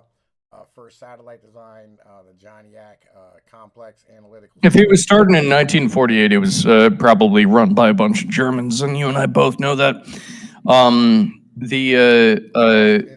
analysis, logistics, like this became like a really big thing, especially in the 1960s, 70s, right? Like fucking this shit became like massive, especially under like Kennedy, right? And them dudes, right? Like these guys were fucking massive when it came to that. Look, at the end of the day, it doesn't really matter that much who invented it or what the history was. Trying to predict, like on the world stage, and by the way, there's a whole reason why it is that like no one ever did it like this before. Trying to predict your enemy on the world stage using math is fucking dumb. Everyone throughout history has predicted their enemies on the world stage using human logic and reason, because you're dealing with another person that has human logic and reason. So you use human logic and reason to try to outthink your opponent. The Vietnam War was run from the Rand Corporation. Yeah, okay, fine. That is that's some German engineering fucking retardation, right? Fundamentally, it makes no sense. There is no nation on the planet that is controlled by an algorithm or someone trying to optimize game theory. Just about all nations on the planet are run by, and I know this is nuts, people. They're always run by people, and people do not. People are not, for whatever reason, people are not organisms that optimize game theory or optimize mathematical models. People are people. Right. And the sooner that we realize this, the sooner that we can get away from this absolutely fucking retarded notion that we can mathematize human nature. Right. Like That's probably probably the direction that we want to go into, but you know, alas, things will likely continue. Yo, man, but I got let me throw this in here real quick. Yo, listen, we need to get the we got like 9 people watching, 10 people watching. Like, bro, we got 5 likes. Let's get that up and hit that Streamlabs link, man. Donate to the fucking channel, all right? Y'all out there in YouTube land, man. I bring please the like finest fucking content on the goddamn planet, right? Like, I bring y'all motherfucking shit that nobody else is bringing you, right? Legit, in ways that no one else can bring to you. Fucking donate to the goddamn channel, for fuck's sake. Like, please like and subscribe and share around. Share the stream. Out in other Discords, bro, and other fucking Twitters, whatever the fucking case is. You know, I'm gonna get some shit out here. Anyway, go ahead, Cap. Share it to your mom. I'm sure that your mom would like it. But yeah, so all the fucking like German retardism aside, why do I care what this guy has to say? This guy's Did he write about anything? This guy has dealt directly with the Eastern Europeans and the Jews, and at this point in American history, a guy that's dealt directly with the Eastern Europeans and the Jews. I mean, I don't know. It's good guy to talk to, probably. Just called out got to listen to. In Israel for fucking planning and executing the Iraq war. That's pretty based. I missed that. Like, I just got done making playground parts. I hopped in, and he's talking about Russia. Well, Cappy, why the fuck are you like hopping on the internet and acting retarded then? Huh? That's on you. All right, I don't act retarded. Sometimes I just am. But okay, fair enough.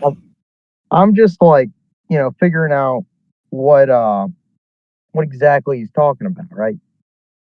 And it sounds like he knows something about what he's talking about, as far as the Eastern Europeans. Yo, this guy was literally running the motherfucking, like, he helped set up like the fucking currency in like 4 different countries. He was direct motherfucking diplomat to Gorbachev and fucking goddamn, I forget the guy before him. He was direct of the first Ukrainian president. He helped set up the borders in Eastern Europe after the fall of like fucking the Soviets. This dude was there. You know what I mean? Didn't like all that shit just not work? This is Jeffrey Sachs. This is that dude. And he bitched the whole time about what they were doing, and they didn't listen to him. But like, yo, listen, we're gonna keep rocking on this, bro, because we got a lot to do. All right? Yeah. All right. You don't need any diplomacy. So this project began, and we had a continuity of government for 30 years, until maybe yesterday, perhaps. 30 years of a project. Ukraine and Georgia were the keys to the project. Why? Because America learned everything it knows from the British. And so we... Here, General?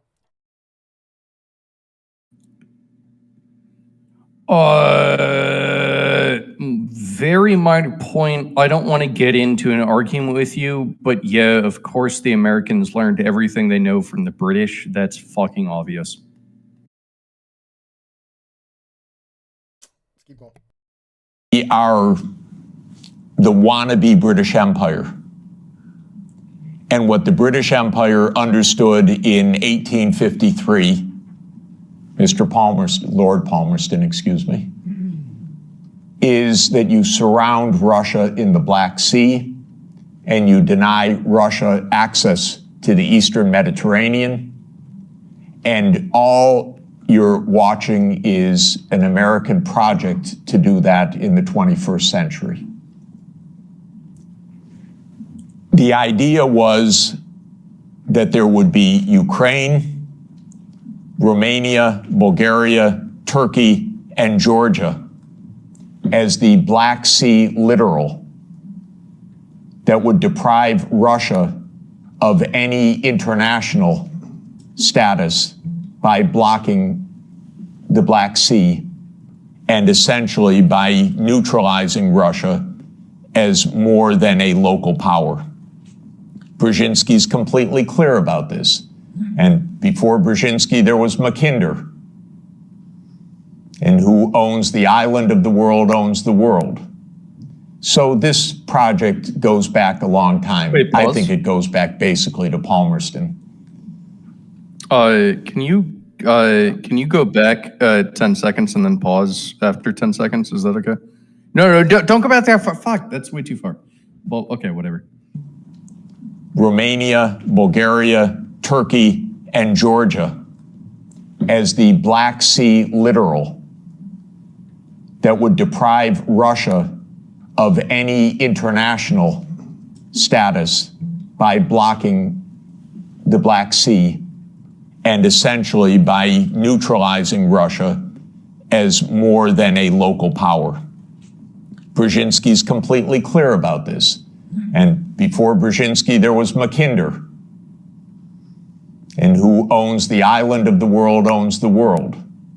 So this project goes back a long time. Okay, I think it that's goes where I wanna back pause. basically to Palmerston.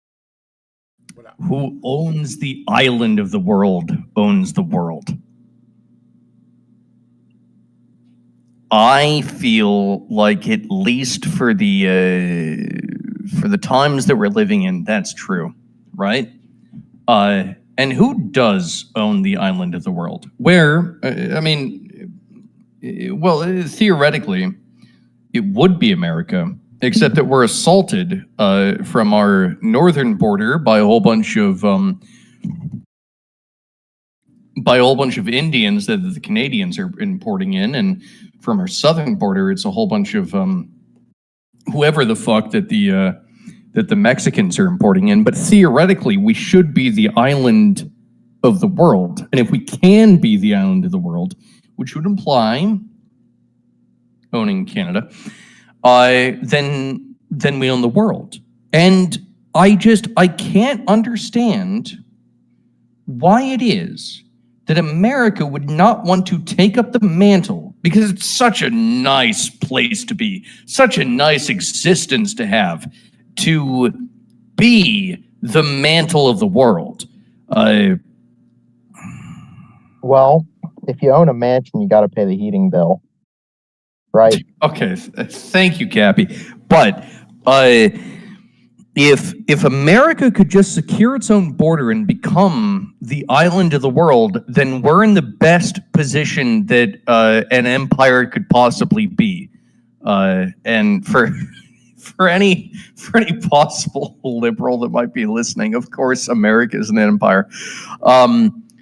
So why don't we just do that? Why don't we just secure the land surrounding us? Mexico is 2 fucks to secure, so just big wall. But we take Canada, we make us effectively an island with perhaps a little bit of an issue on this on the southern border, and we become the island of the world. And how would that not make us basically like in the best position to be the empire of the world? And we could be such a great empire that we wouldn't even have to give a shit about Europe anymore. That would be awesome. When he said the island of the world, he was talking about Europe, right? Whoever owns Europe, whoever controls Europe, you know what I mean, is Europe would be the island, because you cut off Russia, right? And therefore, like, Europe can't escape either. And then all of a sudden you control basically the entire world because you control Europe. Yeah, but I took it to mean like, because I'm an American and I can only think in American terms, we should become the island of the world as the greatest empire that has ever existed. Like that, Well, that should be us. I ask you, how would we exactly go about being the greatest empire that ever existed? Because as was covered earlier, we are basically just an extension of the British system. No, we're not. So we have a lot of fundamental, like, liberal ideas, like social security. Okay. And I don't really think we should expand our funding of the rest of the known world. So we'd have to fundamentally change the entire American system. Okay, so check this out, Cappy. Number one, America kind of already is the greatest empire that has ever existed. It's just that we happen to be a neoliberal empire, which is fake and gay, right? Like we're blue pilled as fuck. So instead, what we do is we take Canada, we build a big wall between us and Mexico. We get to be the island empire. We have a big navy already. We got these things called like aircraft carriers. Like those are like, I don't know, pretty good still probably. I'm sure in the future we'll figure out how to best aircraft carriers. Maybe we've already done it with like Chinese drones, but who knows? And we just run with that. Like, let's become an even bigger and better empire. And also, Canada and Greenland is ours, and everyone else can go fuck themselves. Literally, we can sit tight and let Europe go to war, and we can just sit here. And you know what? Check this out. This is what I want. I want Europe to go to war, and I want us to sweep in after they've gone to war and just sweep in and, just take it all up. And when China eventually goes to war with India or whatever the hell, I want us to sweep in and just take it all up. The island nation that can use their navy effectively to just take it all up after all the bodies are burned to just make it ours. How is that not a good thing for the American people, for the empire that we exist in? I'm pro-empire. So, I feel you're right, but we're going to run into the same problem that Rome did, where when you take a hold of a bunch of people, they become your citizens. And I don't really think we want to adopt 100 billion fucking Indians, right? Or Chinese. Nobody is talking about adopting a billion Indians. This is what General's saying. Wait. This is what General's saying. Check it out. Okay, play it.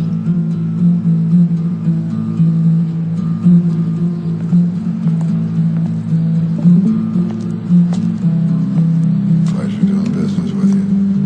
Most people are happy just to get out of jail. I expect to be paid to leave. I'm not a fool. I know that just because they needed me that day didn't mean they wouldn't make me a scapegoat the next. But I was back, doing what I do best. شمسية بدك للصحراء؟ شمسية للشمس. يلا مع السلامة مع السلامة. يلا مع السلامة سلام. مع السلامة.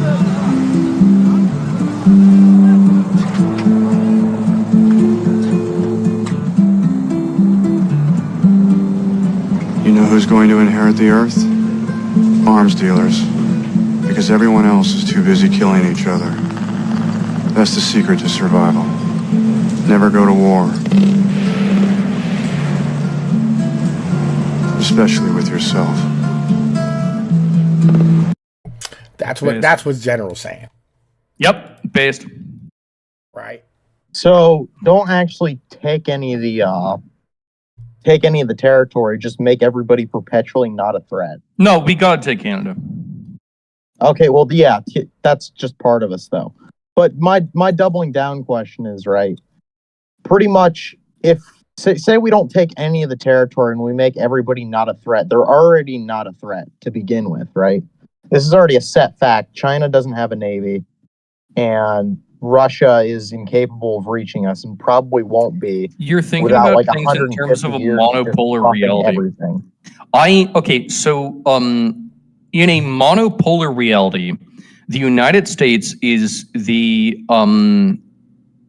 police state of the entire world, and we secure all the waters for all the international trades and shipping for all the nations on the planet, because we're the good guys and all that kind of stuff. But I think that there is a future where we don't live in a monopolar world. Instead, we live in a multipolar world, and if that were to become true, that would mean that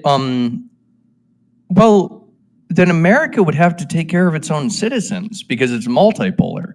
And, you know, our nation makes our nation good. So that's the future that I want. I feel you're right, but fundamentally, America isn't really a nation.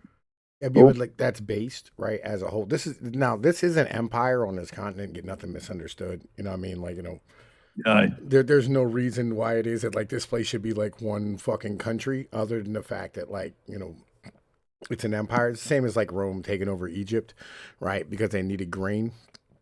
The same as us owning the Midwest, we need grain. The core of like this society is New England, right? It's that I-95 corridor from like fucking DC up to Boston. That is the core of like this whole, you know what I mean, like fucking nation as a whole, right? So in the end of the day, like that's kind of where we're at, right? You know, that's kind of like exactly what's going on right now. Oh, my fucking Cappy had to bounce. Apparently he had to go work, right? But yeah. Fucking I don't know, man. Like it is what it is at the moment. Yeah, listen, you want to let's keep going on this fucking video, bro, because he's saying like all types of crazy base shit. And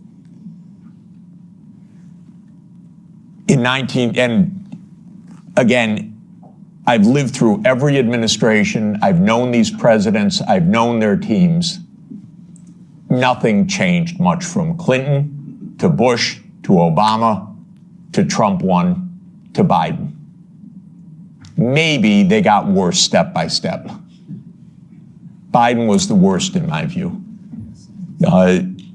Maybe also because he was not compos mentis for the last couple of years.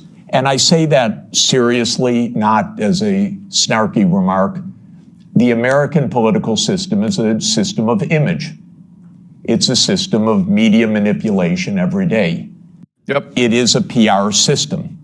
Yep. And so you could have a president that basically doesn't function and have that in power for 2 years and actually have that president run for re-election. And one damn thing is he had to stand on a stage for 90 minutes by himself. And that was the end of it. Had it not been that mistake, he would have gone on to have his candidacy, whether he was sleeping after 4 p.m. in the afternoon or not. So this is actually the reality. Everybody goes along with it. It's impolite to say anything that I'm saying because we don't speak the truth about almost anything in this world right now.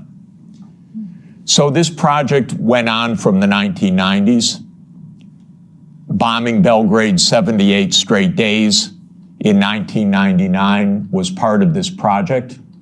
Splitting apart the country when borders are sacrosanct, aren't they indeed? Except for Kosovo.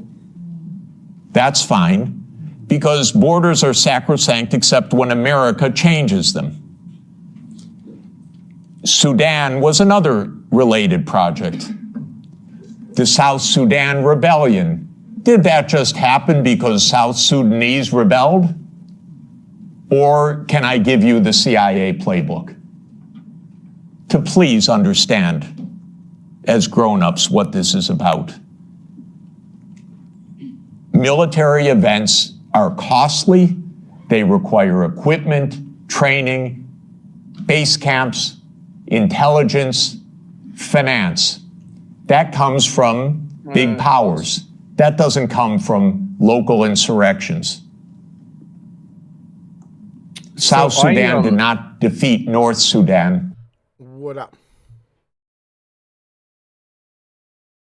But if America makes a series of battle bots, and then let's say the Chinese makes a series of battle bots, then won't it stimulate our economy, both economies, honestly, into making a series of battle bots?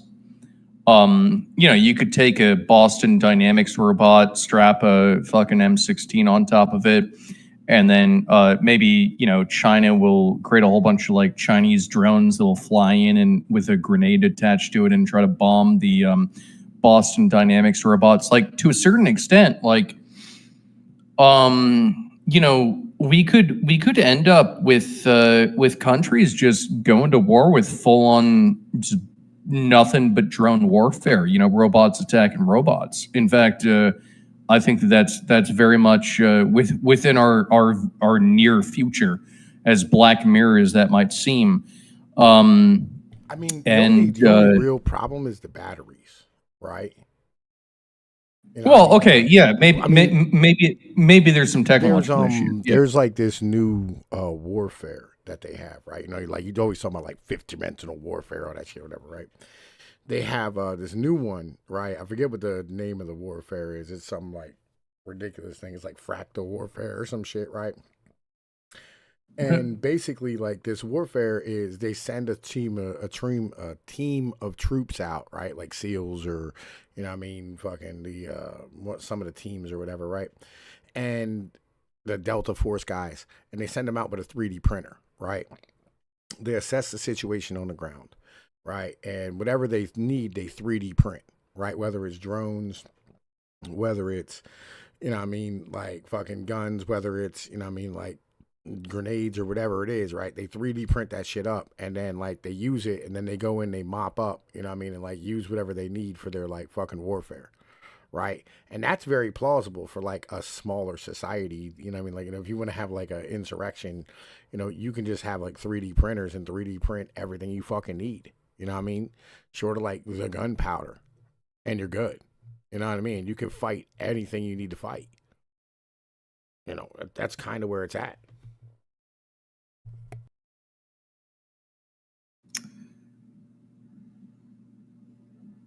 I don't know how feasible it is to 3D print munitions in the battlefield, but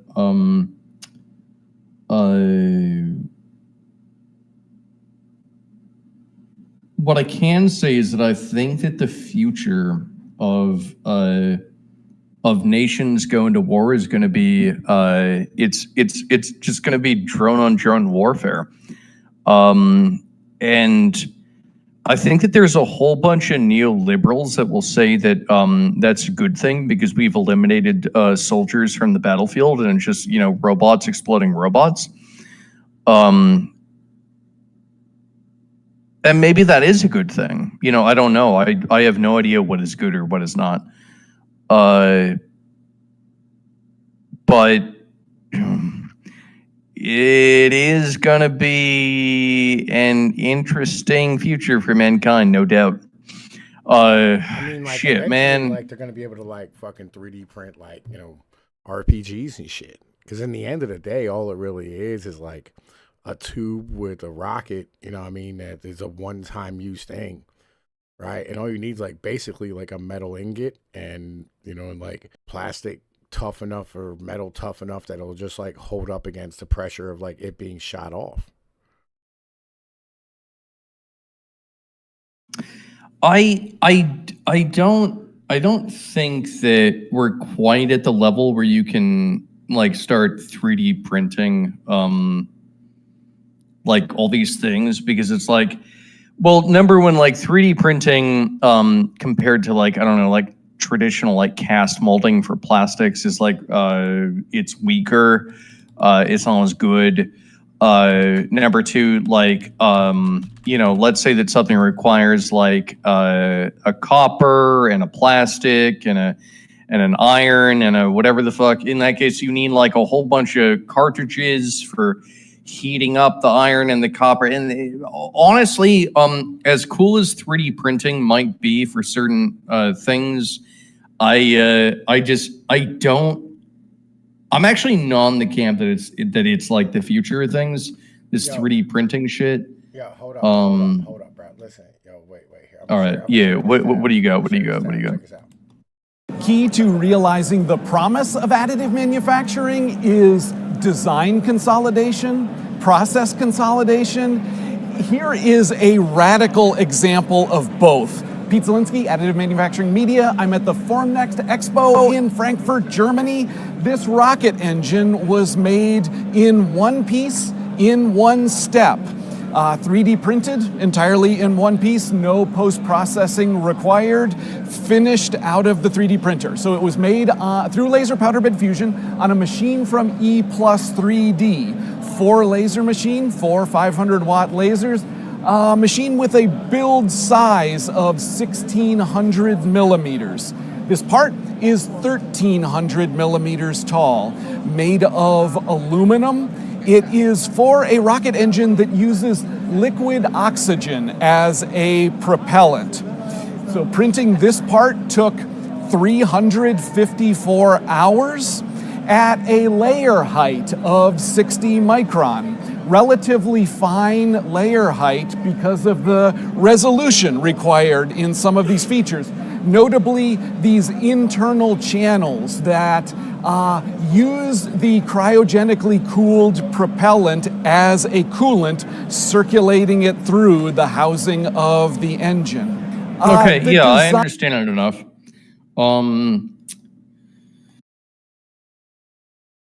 I think that listen, as things get better, which they will, right? This becomes, you know what I mean, like a more viable option. You know what I mean? I think I personally think that 3D printing, in terms of like manufacturing industry, is going to remain an option, but not the solution to everything, right? I'm not saying that it's gonna be, you know what I mean, like fucking the absolute end all. Like it's not gonna be like the whole of war. I'm just saying it's going to make war, you know what I mean, like easier to conduct. You know what I'm saying, right? I think that frontline battlefield applications of 3D printing are for a very long time, if not forever, going to be basically a bullshit idea. But I am interested in what this this fucking this guy has to say. Or Sudan. Let's keep going. In a tribal battle. It was a U.S. project. I would go often to Nairobi and meet U.S. military or senators or others with deep interests in Sudan's politics. This was part of the game of unipolarity. So the NATO enlargement, as you know, started in 1999 with Hungary, Poland, and the Czech Republic. And Russia was extremely unhappy about it. But these were countries still far from the border. And Russia protested, but of course to no avail. Then George Bush Jr. came in. When 9/11 occurred, President Putin pledged all support. And then the U.S.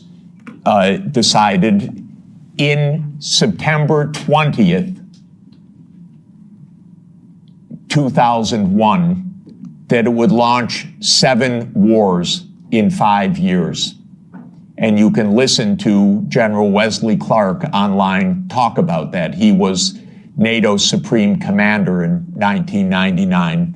He went to the Pentagon on September 20th, 2001. He was handed the paper explaining 7 wars.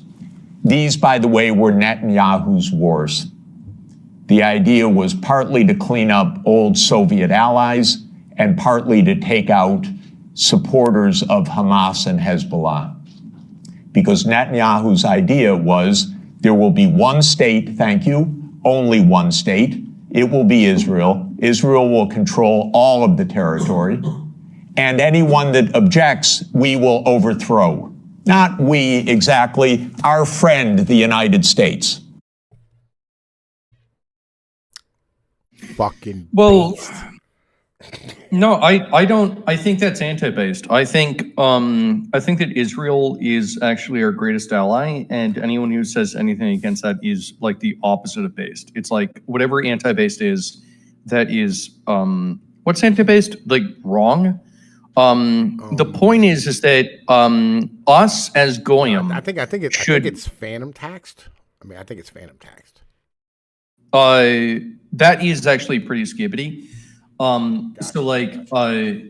Yeah. So like, my stance is anything that prevents Israel from controlling both the United States and the world is probably something we should avoid. They are a greatest ally. They are fundamentally our leaders. We are their goyim, and in the way that the golem. Israels understand goyim, we are their golem, right? You know, the golem, yeah. Their golem. And the way that, and this is from the Talmud, the way that the Israelis understand the golem is that we exist for a purpose, and then afterwards they can kill us, like cattle, basically. And that's what I want. That's what I want for our people. That's what I want for the United States. That's what I want for Europe. I want to be slaughtered like cattle for the benefit of Israel. So like anyone that really like doesn't take that stance, I think is anti-Christian. And listen, that's just kind of remember, you know what I'm saying? Like Judaism gave birth to Christianity. You know what I mean? At the end of the day. And it did. And like the Jews, by killing Jesus, you know what I mean? They're fulfilling God's prophecy. You know, that's how that works, you know? And as soon as they can get the red cows on top of the platform, the rapture can begin and we can all like float naked into the heavens. You know, and that's highly important that we do that. Well, that's why I think it's actually so based and red pilled that the Jews actually did kill Jesus, because the Jews were like, "Yo, Europeans, we're gonna replace your paganism with our like totally chill ass based Judaism, but we're gonna call it Christianity, but." We're going to let you know that actually we did kill your Lord and Savior. So like we're always, you know, kind of like in the back of your mind is like, you know, the one who has power. And I think that's such like a good thing for Europeans to know that ultimately, if you are a European and you believe in Christianity, then the Jews ultimately control you, which is good because they know what's best. And I also know that, you know, like why the fuck would you worship a tree or an animal or the figure of nature when you could just believe in some Jewish goy slop, right? And that's really what I'm trying to present to the world, that everyone should believe in Jewish goy slop. You know, that's my stance. Sorry, go ahead. That is based. That is based. You know what I mean? It's highly important that we let Israel write all of our like fucking defense policy. You know what I mean? And let them use our military as theirs.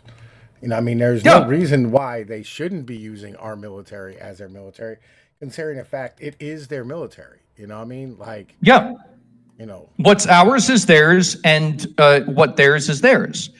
And they're the good guys as far as I can tell. I agree. They're always and always will be. You know what I mean? Like the good guys. You know, because that's what it's supposed to be, right? You know, they're literally like the best people on the planet.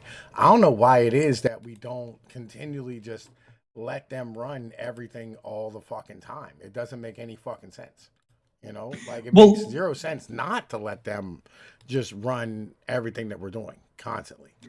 See, the narrative that they constructed is that they're always the good guys. And I found that narrative to be so convincing that they must be the good guys. Like, and anyone that disagrees with that is a Nazi. So like, yeah. It's fucking based. It's fucking based, bro. They are literally Nazis. You know what I mean? Like, you know, in like the Adolf Hitler style. But let's keep going with this. Yeah. That's U.S. policy until this morning.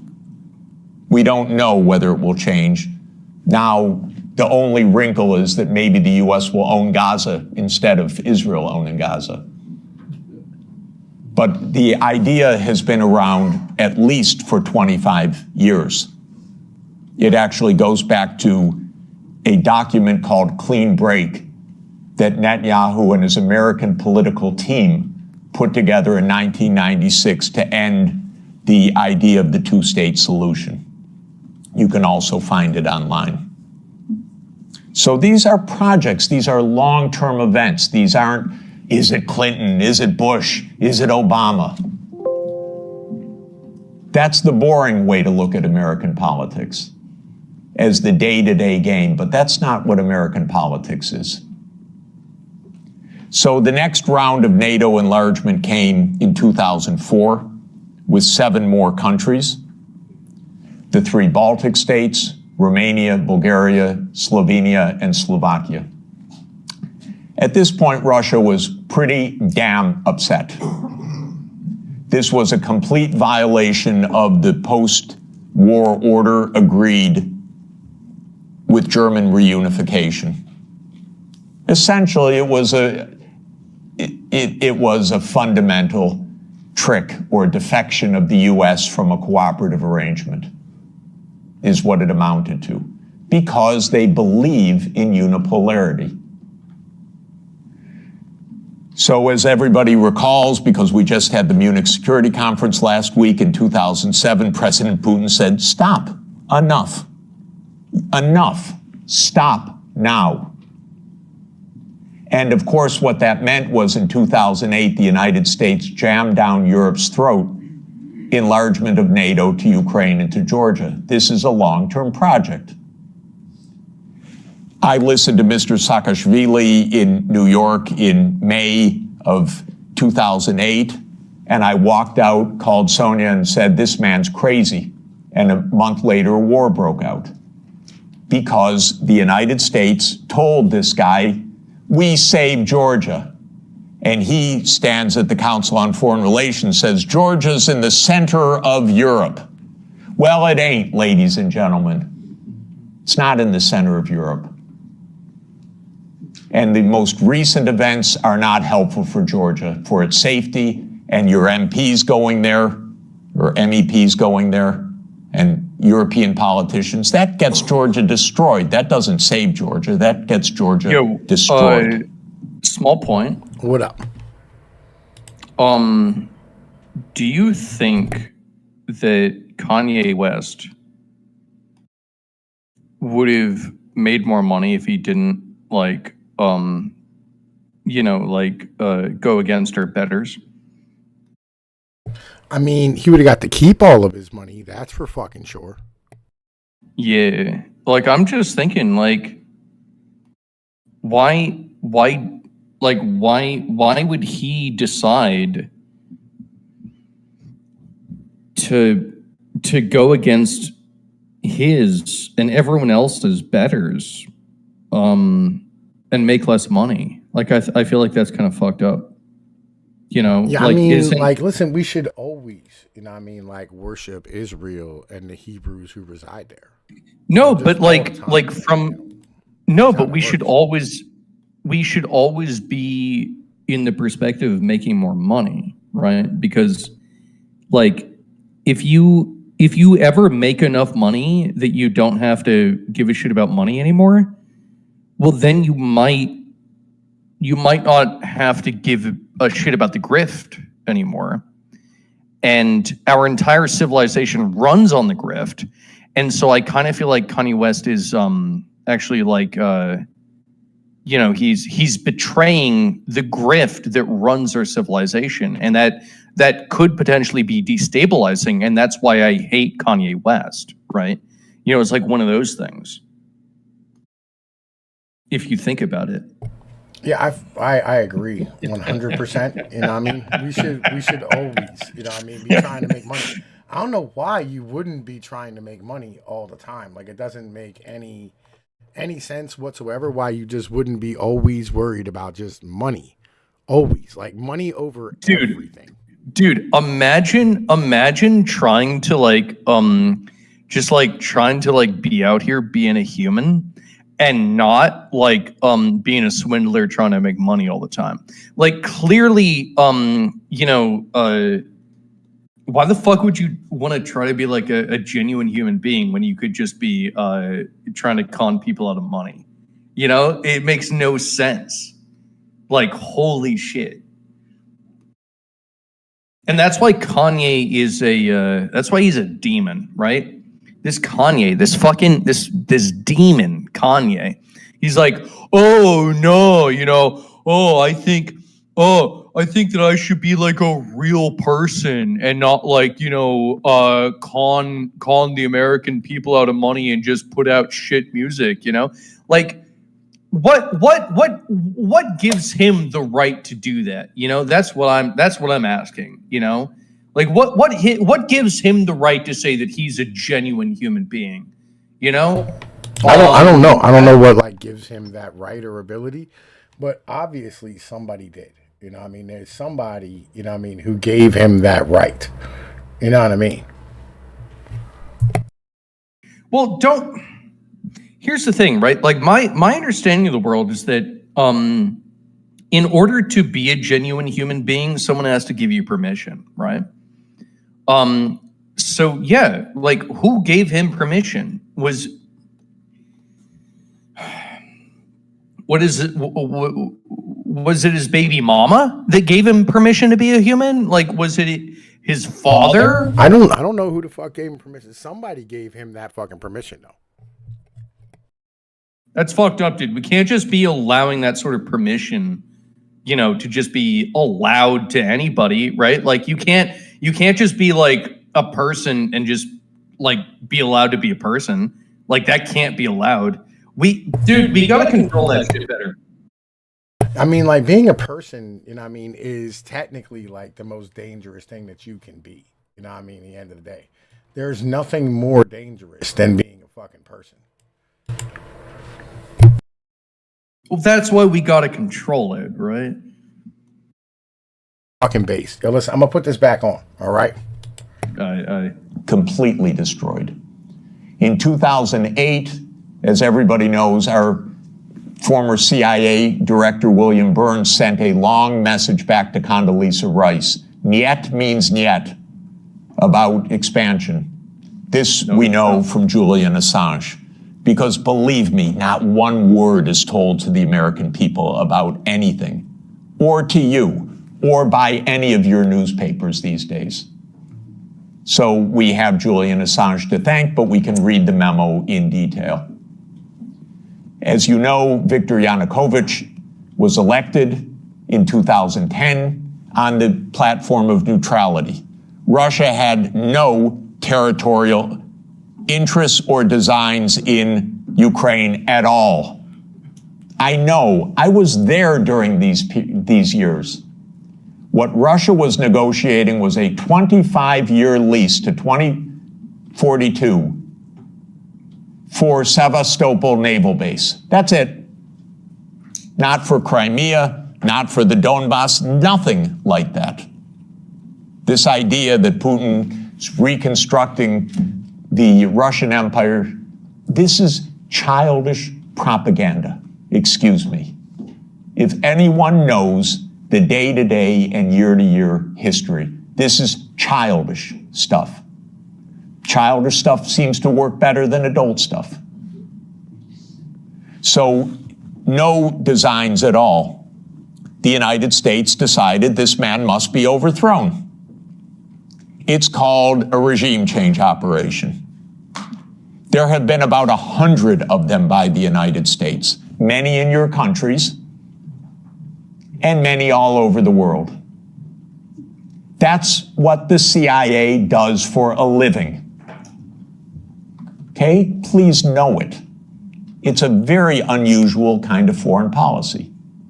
But in America, if you don't like the other side, you don't negotiate with them, you try to overthrow them.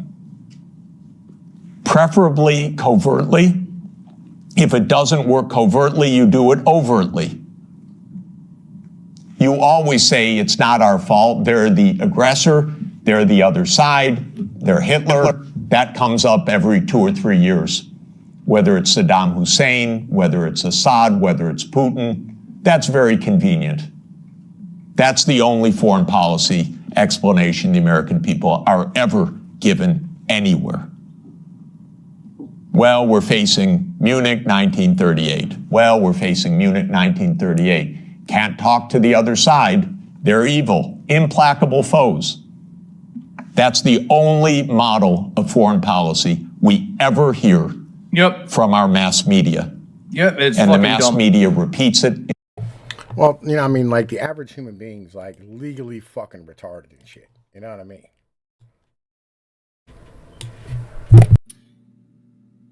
You know what I think was the worst thing that the British Empire ever did? It was allowing a whole bunch of retards into their empire. I genuinely think, and I really do mean this, that the Brits, well, it used to be a British Empire. You know, it was a whole bunch of Brits that did the empire. It was composed of Brits. And the Brits are relatively intelligent, and the empire went good when it was under the purview of the Brits. But when you get a whole bunch of Hispanics, Brits, Mexicans, South Africans, whoever the fuck, it tends to not work as well. You know, like you can't. For some reason, there's this idea that all people are made the same, and they're just not. Not all people are made the same as the Brits. But for some reason, the Brits think that everybody is made the same as the Brits. And it's like, ultimately, like, there's only a few groups on the planet that are actually as intelligent as the Brits. Amongst those are probably the Russians, some like Chinese people, maybe like the French, potentially the Germans, but honestly, we don't need to talk about them because fuck them. You know, it's like, why would the British Empire decide that, oh yeah, the best course of the British Empire is to replace everyone with Indians? I mean, the British Empire would have never replaced its officers with Indians, and yet that's what the American Empire is doing. The American Empire is actively saying, yes, please, let's replace all of our officers with Indians, because the Indians, what? They know better than us, and now everything is falling apart. Because of course it would. I mean, that's basically like how everything, you know what I mean? That's how the British have ran things forever. They don't think that anybody actually like exists, you know what I mean? Like as a culture or as a people, they just think they exist and that's it. That's the only people who have ever existed ever were the fucking British. And anybody can be a Brit as long as you're willing to, like, you know, come to, like, their fucking land and work and save and, you know what I mean, spend your money. That's all they give a shit about.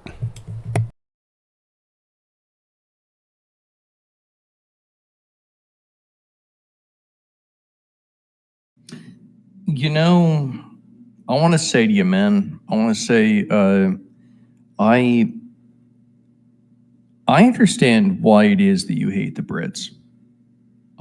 I get it. And to some extent, you know, me being British by origin, 50%, like I also understand why it is that I have to support my native group. You know what the great thing is about my fucking group, man? Like real shit, like the actual great thing? The only way to be part of my group is to literally be born there and have that blood in you. That's the same way I feel about my group. It just turns out that some of my group have become full retards. That's not how they feel. Right? How they feel is, and I swear to you, I have heard this. I know, I have heard it too. I have heard this where they go, you can be an honorary Anglo. I've heard that. I've also heard that. Like, how many times have you heard them say, like, the Asians are like honorary Anglos?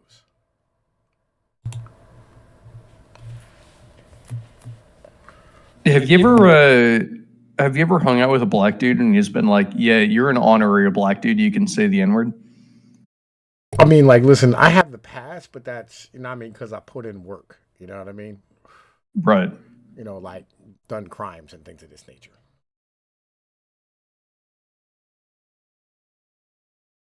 Yeah.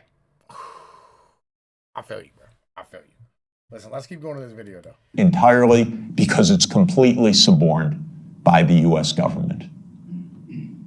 Now, in 2014, the U.S.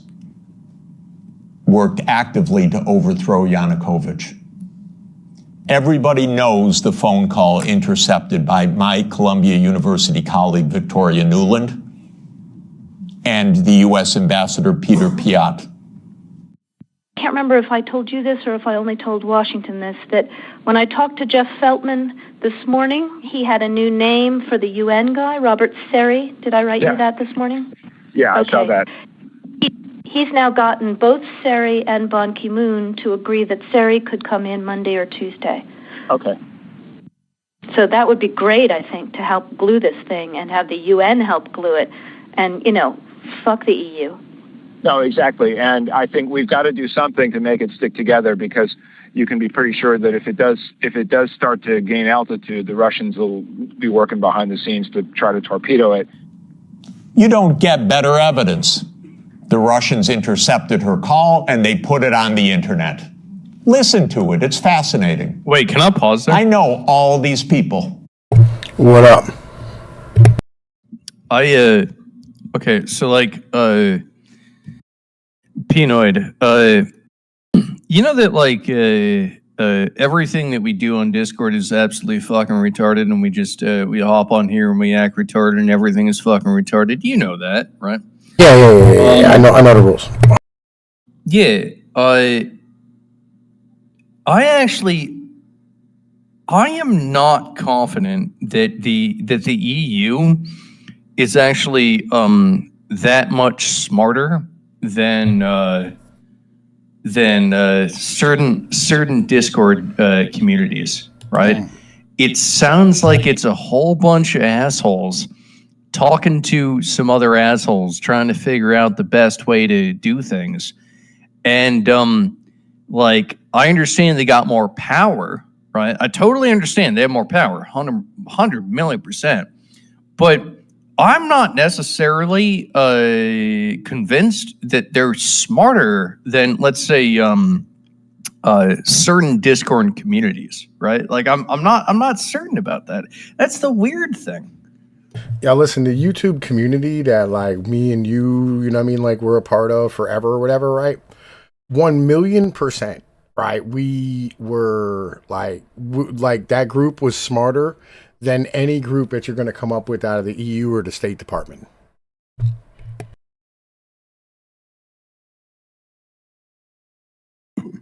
Why are these dumb assholes in charge of things then? I guess they're highly compliant. That's why.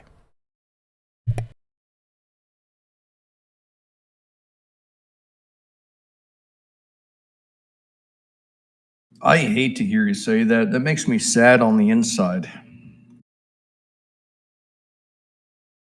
Why? Like, yo, you know damn well, like, okay, so would you still have your job as a biologist today if you were compliant? I probably would, yeah. Okay, so who remains employed in the government? The compliant individuals that literally don't think about what the fuck they're doing because they're cogs in a machine.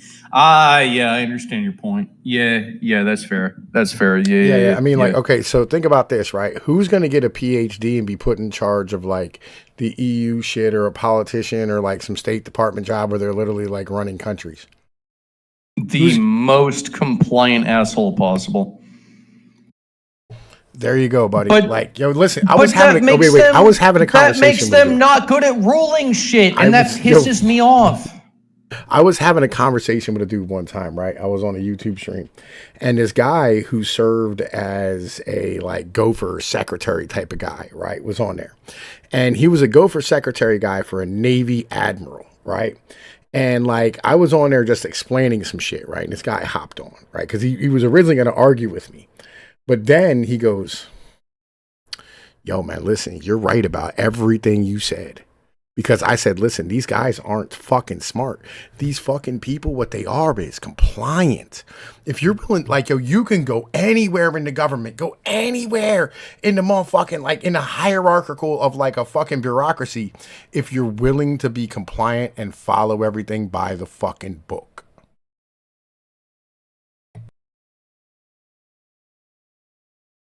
That's the reality.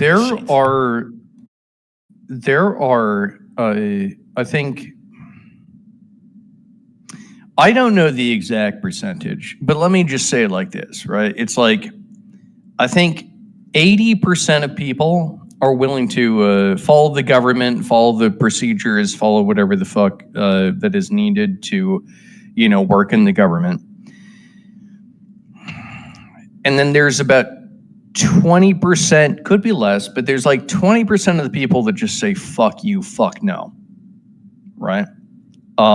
There's a certain portion of humanity that just says fuck you to any amount of regulation or stamping on their freedom. And they just say fuck you. That's what they do, like just as a nature. And that's like us as a species, right? That's just humanity. And I understand that the governmental forces of our species are not really happy with the elements of our species that are, anti-government, anti-regulation, anti-bureaucracy,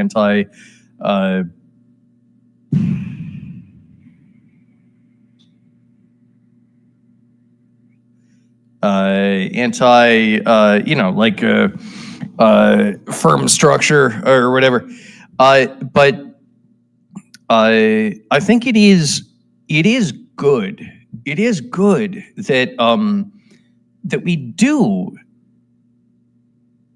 have a species that at least has some people that are anti-bureaucratic, anti-system, and just pro-fuck you. Like, how is it that our species could possibly ever advance if we didn't have the rebels, right? Like, in theory, yes, of course, it is good to have stability, but we cannot have infinite stability because infinite stability is the same thing as stagnation. If you're going to construct a species, you must have some people that are anti-stability, that want things to change. This is how the species itself adapts to a changing environment, right? This must be a good for a species, and yet all of these climate scientists and EU biologists will say, no, that is very wrong. One must always just follow protocol, even though that is literally the opposite of what biology has ever said ever. I find these Europeans to be humorous. Yo, man, this is literally like just how shit fucking operates. You know what I'm saying? Like, this is just is what it is. But let's keep going with this because, like, yo, this dude's super based, right? Aye. By the way, by doing that, they all got promoted in the Biden administration. That's the job. Now, when the Maidan in 2014, the U.S. worked actively to overthrow Yanukovych. Everybody knows the phone call intercepted by my Columbia University colleague, Victoria Nuland, and the U.S. Ambassador Peter Piot. I can't remember if I told you this or if I only told Washington this, that when I talked to Jeff Feltman this morning, he had a new name for the UN guy, Robert Seri. Did I write you that this morning? Yeah, okay. I saw that. He's now gotten both Seri and Ban Ki-moon to agree that Seri could come in Monday or Tuesday. Okay. So that would be great, I think, to help glue this thing and have the UN help glue it. And, fuck the EU.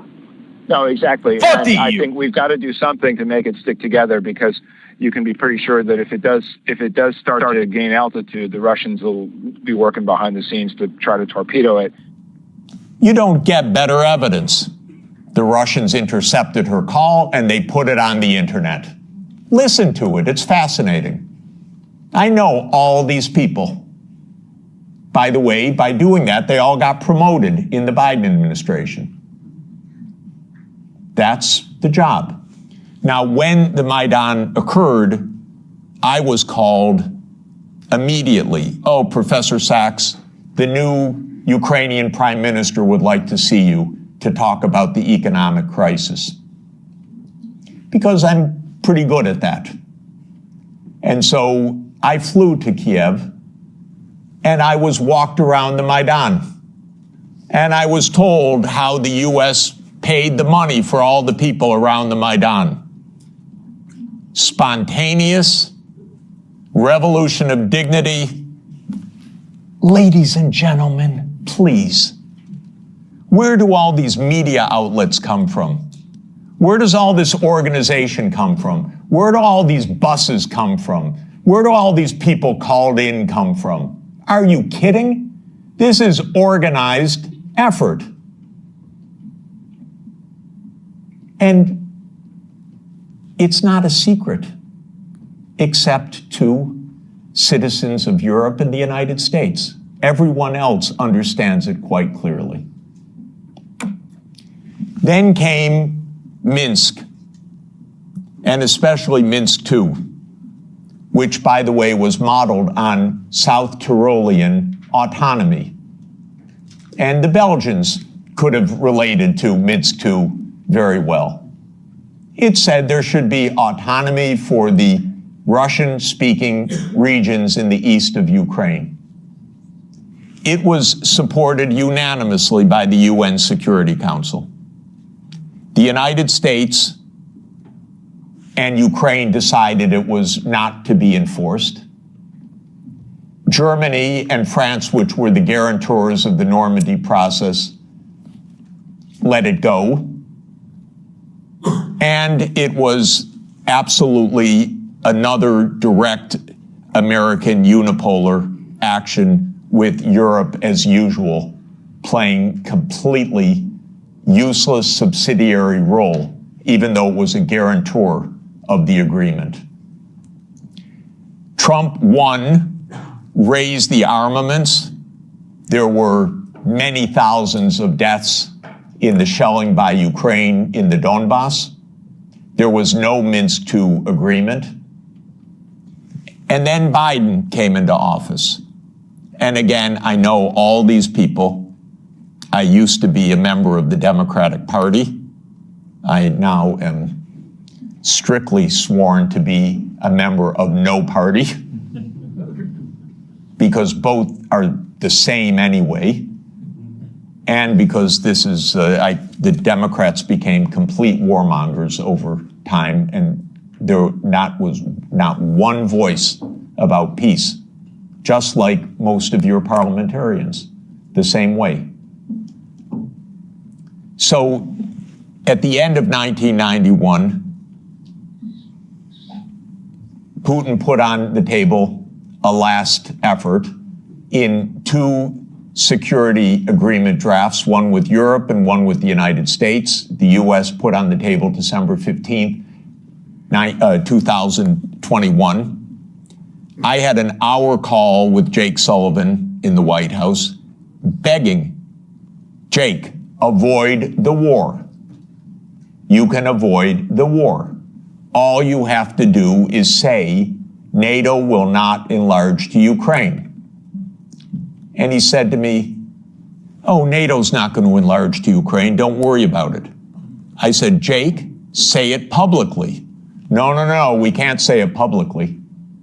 Say, Jake, you're going to have a war over something that isn't even going to happen? He said, don't worry, Jeff, there will be no war. These are not very bright people. I'm telling you, if I can give you my honest view, they're not very bright people. And I've dealt with them for more than 40 years. They talk to themselves. They don't talk to anybody else. They play game theory. In non-cooperative game theory, you don't talk to the other side. Yeah. These are people that were raised by science that calculate how other people do things via game theory. These are not people that actually understand humans by being humans. And by the way, as far as I can tell, game theory is something that is exclusively committed to mathematical models. We don't live in a universe that is composed of mathematical models that human beings came up with a while ago. What we live in is actually base reality where human beings fucking matter, because as far as I can tell, mathematical models are simply that. Mathematical models, they don't necessarily have anything to do with base reality. Like, yes, this is obviously true. This must be true. Yeah, man, I'm just saying, right, that legitimately, like, I try to tell you, like, these people aren't fucking smart, right? These people aren't intelligent human beings, right? Why the fuck are they in charge then? Yo, again, they're compliant, right? Yo, listen, the reason you go to college isn't to learn a skill or whatever the case is, right? It's literally to learn how to be part of the governing class. It's always been that. Right? It's to learn how to manage, how to speak, how to use, how to fucking write an email, how to be inculcated into that culture of management. They're just following a fucking book, and they follow each other's cues, and they know where to look to fucking stand here and get their fucking news and their reports, right? Like, yo, the Washington Post, the New York Times, CNN, MSNBC, right? Fucking NPR. These people, right, legitimately stand here and get all their sources from the same fucking place, so they know their talking points and they know what they're supposed to do, and they move in the way they're supposed to move. They are the management class. They're not intelligent. They're compliant and complacent fucking people. They're in a bubble. They all live in Alexandria, Virginia. They all went to NYU, Harvard, Yale, fucking Georgetown, right? Fucking like Princeton, fucking goddamn Penn, right? They all went to the same colleges, talk to the same people, deal with the same places, eat the same food, act the same way, read the same shit, taking the same fucking movies. They are literally their own culture.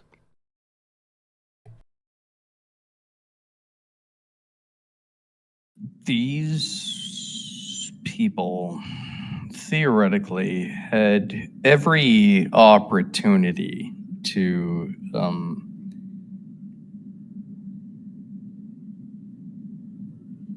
learn, and yet they choose not to. They don't have any opportunity to learn. They have every opportunity to become motherfucking like what they are. That's it. Well, if you say so, then fuck them. I agree. Fuck them, bro. Like, this is what we're fighting against, right? Like, we as a people, this is exactly what it is that we are up against as humans.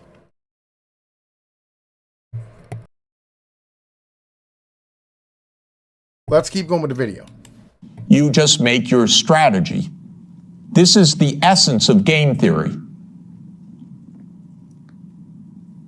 It's not negotiation theory. It's not peacemaking theory. It is unilateral, non-cooperative theory, if you know formal game theory. That's what they play. It started at the Rand Corporation. Game theory is That's so what they dumb. still play. In 2019, there's a paper by Rand, How Do We Extend Russia? Do you know they wrote a paper, which Biden followed, How Do We Annoy Russia? That's literally the strategy. How do we annoy Russia? We're trying to provoke it, trying to make it break apart, maybe have regime change, maybe have unrest, maybe have economic crisis. That's what you call your ally. Are you kidding? So I had a long and frustrating phone call with Sullivan. I was standing out in the freezing cold. I happened to be trying to have a ski day. And there I was, Jake, don't have the war. Oh, there'll be no war, Jeff. We know a lot of what happened the next month, which is that they refused to negotiate. The stupidest idea of NATO is the so-called open door policy. Are you kidding? NATO reserves the right to go where it wants without any neighbor having any say whatsoever? Well, I tell the Mexicans and the Canadians, don't try it. You know, Trump may want to take over Canada. So Canada could say to China, why don't you build a military base in Ontario? I wouldn't advise it. And the United States would not say, well, it's an open door. That's their business. I mean, they can do what they want. That's not our business. But grown-ups in Europe repeat this. In Europe, in your commission, your high representative. This is nonsense stuff. This is not even baby geopolitics. This is just not thinking at all. It's not thinking at all. So the war started. What was Putin's intention in the war? I can tell you what his intention was. It was to force Zelensky to negotiate neutrality. And that happened within 7 days of the start of the invasion. You should understand this, not the propaganda that's written about this. Oh, that they failed and he was going to take over Ukraine. Come on, ladies and gentlemen, understand something basic. The idea was to keep NATO, and what is NATO? It's the United States, off of Russia's border. No more, no less. I should add one very important point. Why are they so interested? First, because if China or Russia decided to have a military base on the Rio Grande or in the Canadian border, not only would the United States freak out, we'd have war within about 10 minutes, but because the United States unilaterally abandoned the anti-ballistic missile treaty in What up? This is the, I could be wrong, you know, but this is kind of the way that I see it.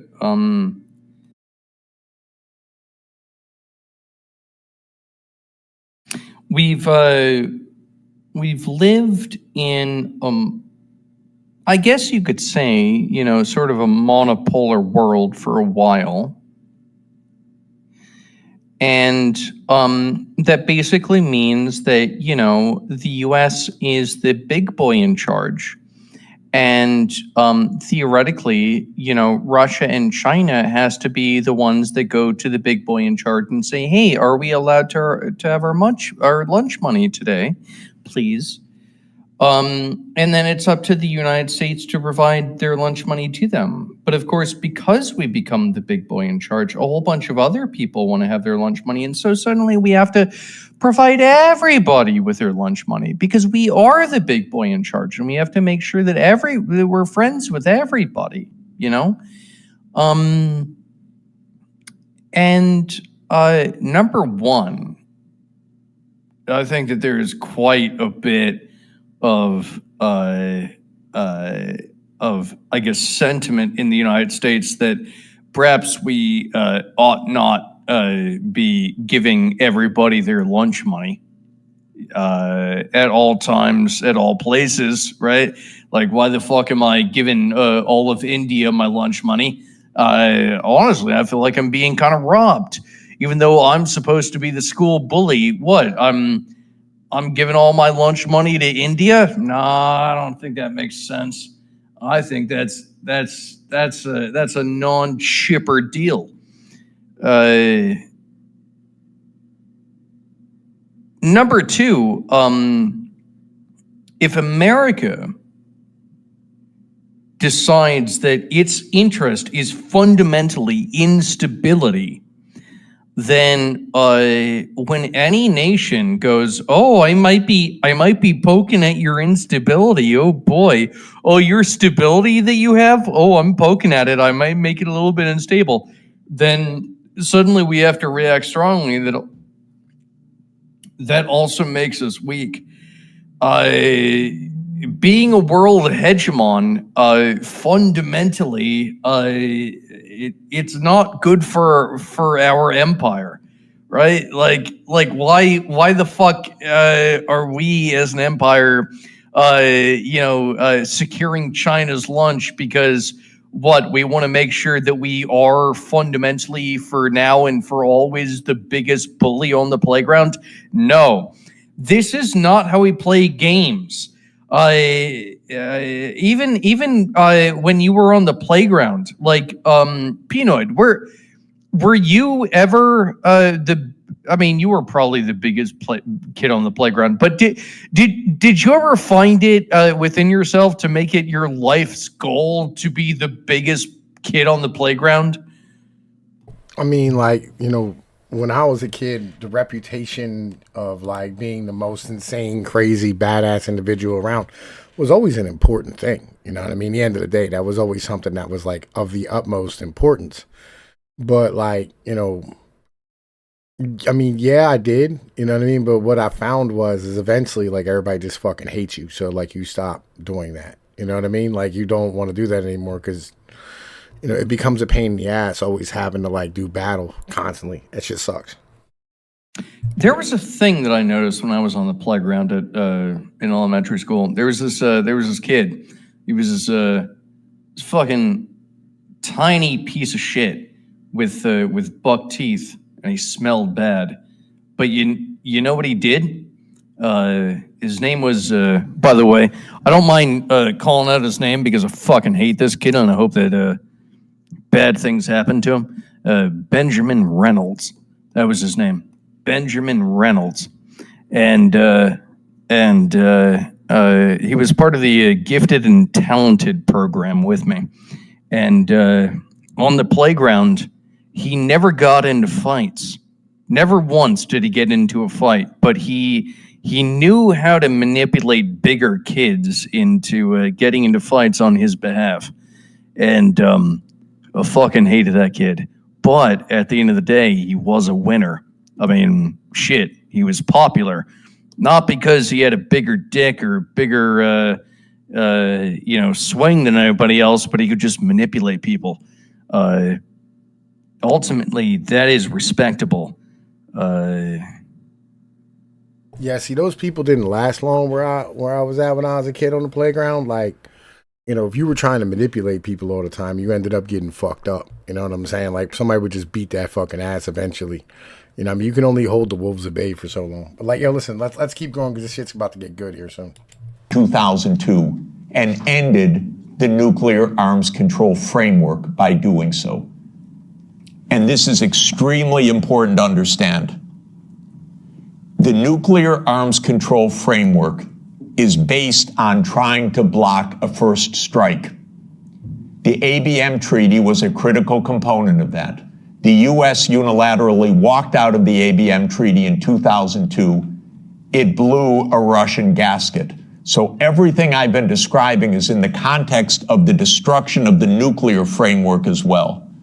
And starting in 2010, the U.S. put in Aegis missile systems in Poland and then in Romania. And Russia doesn't like that. And one of the issues on the table in December and January, December 2021, January 2022, was, does the United States claim the right to put missile systems in Ukraine? And Blinken told Lavrov in January 2022, the United States reserves the right to put missile systems wherever it wants. That's your putative ally.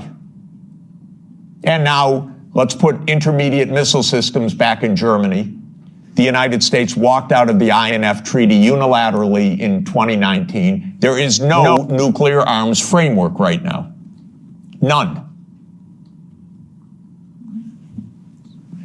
When Zelensky said in 7 days, let's negotiate, I know the details of this exquisitely because I've talked to all the parties in detail. Within a couple of weeks, there was a document exchanged that President Putin had approved, that Lavrov had presented, that was being managed by the Turkish mediators. I flew to Ankara to listen in detail to what the mediators were doing. Ukraine walked away unilaterally from a near agreement. Why? Because the United States told them to.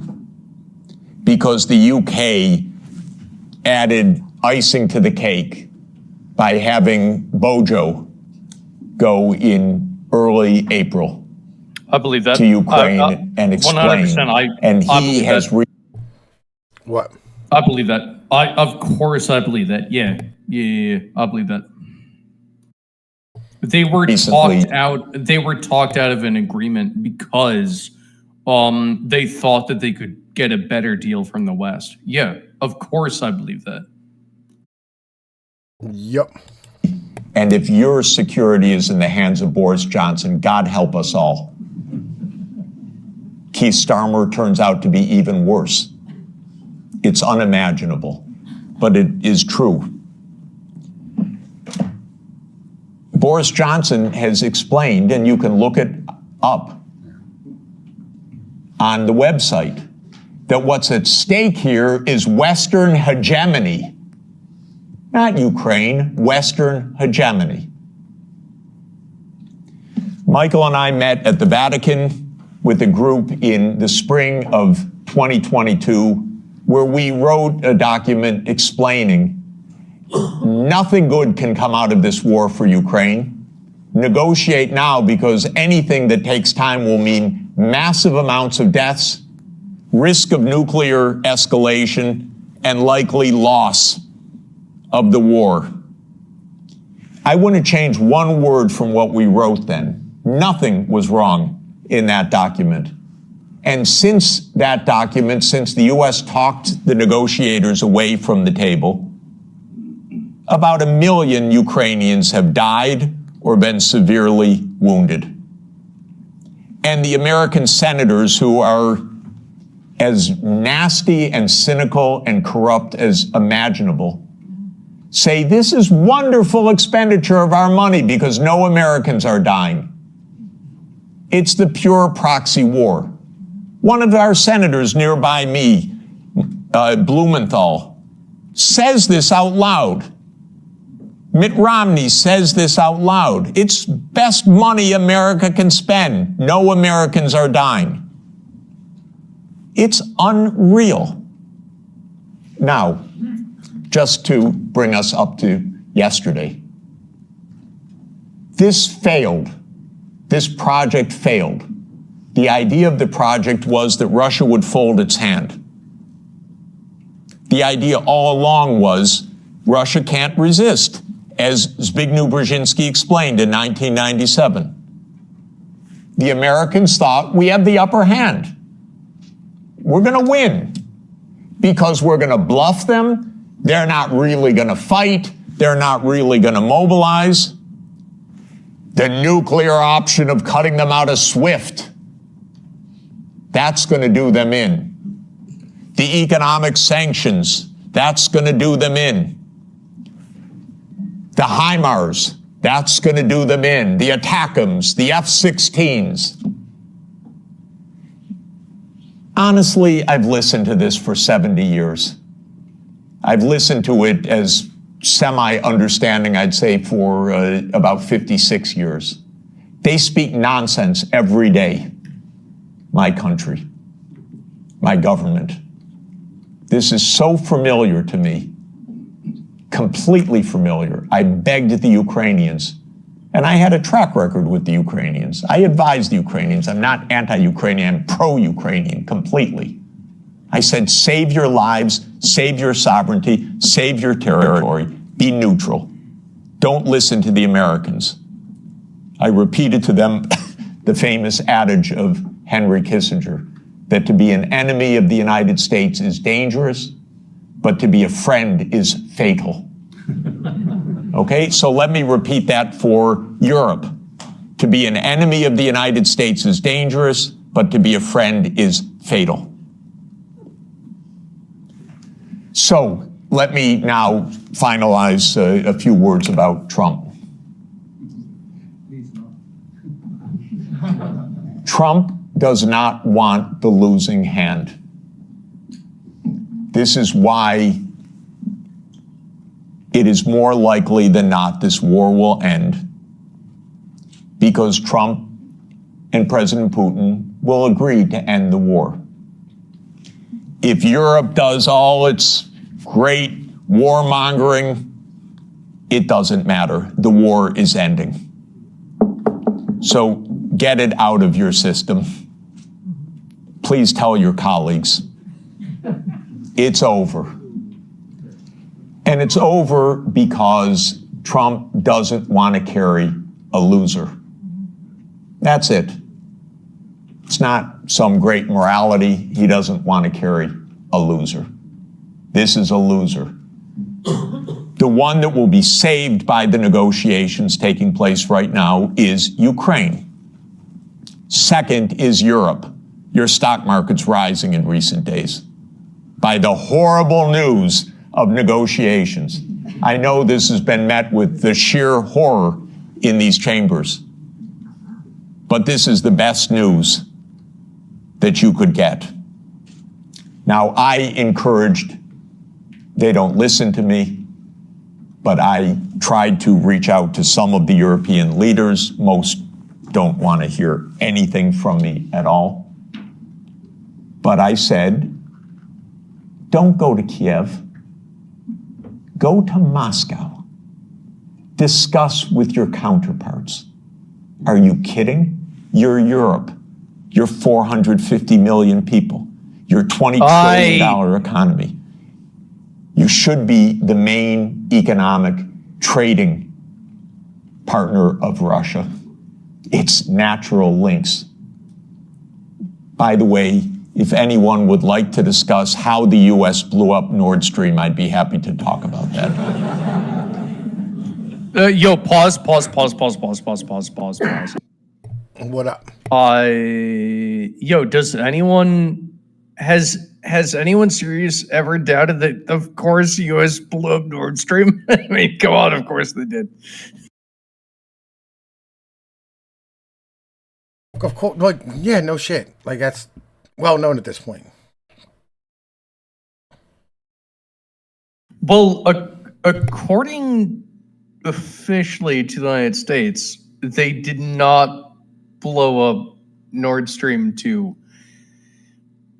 But they did. But everyone knows that they did. But according to them, they did not. No, of course. No, that was somebody else. We have no idea who it might have been, but it was someone else who blew up the Nord Stream 2 pipeline. It's fucking retarded. Like, anybody else, saying anyone else did that is fucking retarded. Who the fuck else would have done it? Yeah. Dude, I swear to God, sometimes the U.S. foreign policy is like Clown World. It's like, the Nord Stream pipeline gets blown up and we go, well, we didn't do it. we're like one of those catty girls in high school. We're like, oh, well, I didn't leak your boobs to the rest of the class. I don't know who could have done it.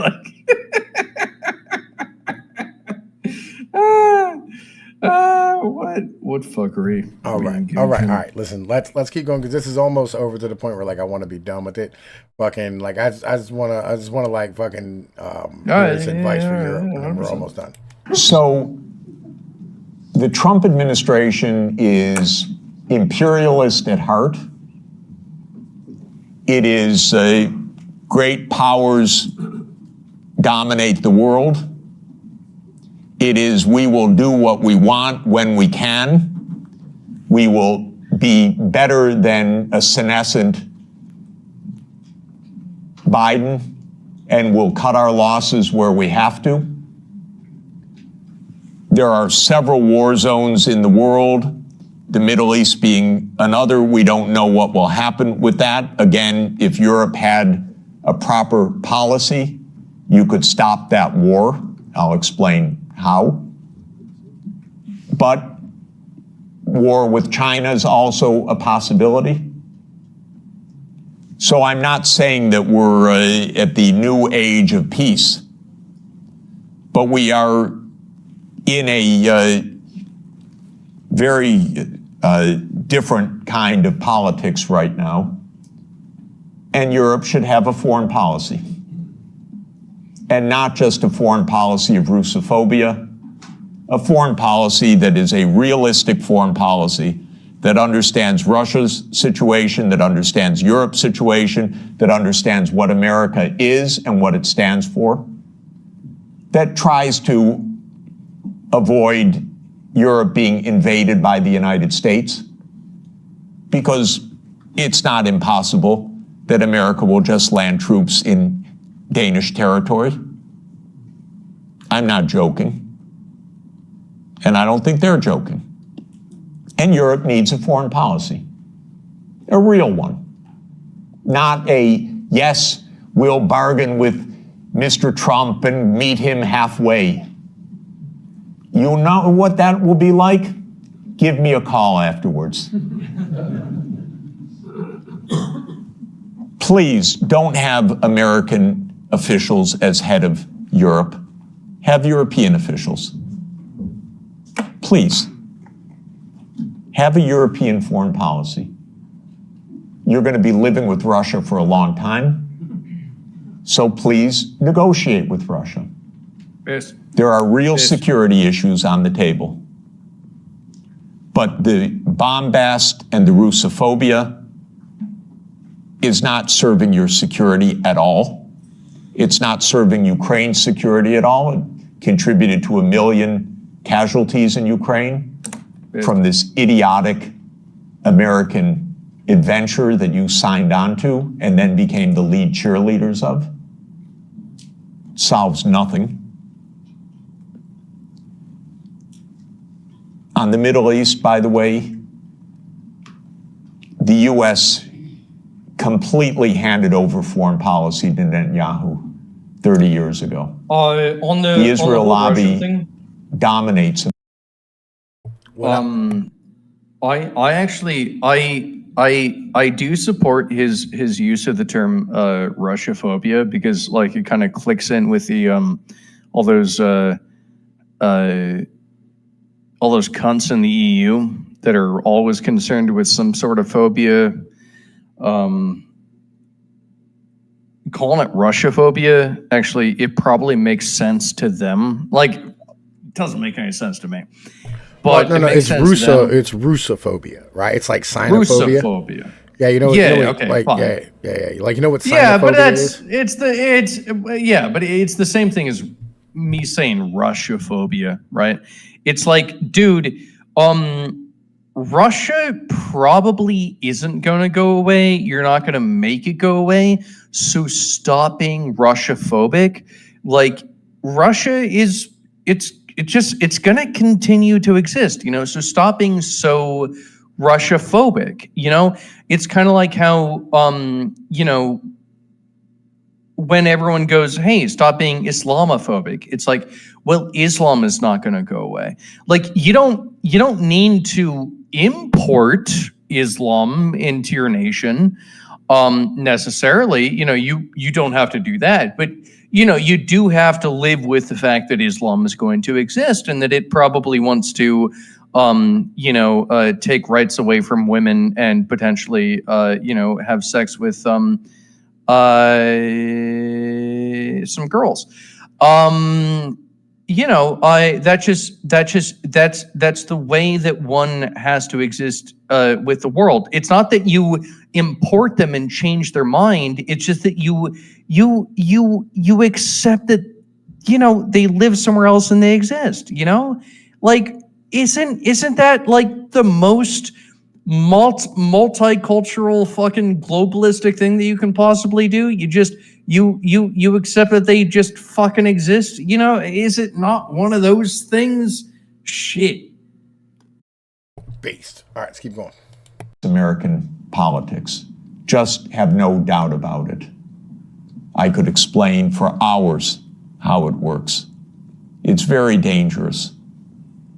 I'm hoping that Trump will not destroy his administration and worse, the Palestinian people, because of Netanyahu, who I regard as a war criminal, properly indicted by the ICC, and that needs to be told no more, that there will be a state of Palestine on the borders of the 4th of June, 1967, according to international law, as the only way for peace. It's the only way for Europe to have peace on your borders with the Middle East, is the two-state solution. There is only one obstacle to it, by the way, and that is the veto of the United States in the UN Security Council. So if you want to have some influence, tell the United States, drop the veto. You are together with 180 countries in the world. The only ones that oppose a Palestinian state are the United States, Israel, Micronesia, Nauru, Palau, Papua New Guinea, Mr. Malay, and Paraguay. So this is a place where Europe could have a big influence. Europe has gone silent about the JCPOA and Iran. Netanyahu's greatest dream in life is a war between the United States and Iran. He's not given up, and it's not impossible that that would come also. And that's because the U.S. in this regard does not have an independent foreign policy. It is run by Israel. It's tragic. It's amazing, by the way. And it could end. Trump may say that he wants foreign policy back. Maybe. I'm hoping that it's the case. Finally, let me just say with respect to China, China is not an enemy. China is just a success story. That's why it is viewed by the United States as an enemy, because China is a bigger economy than the United States. That's all.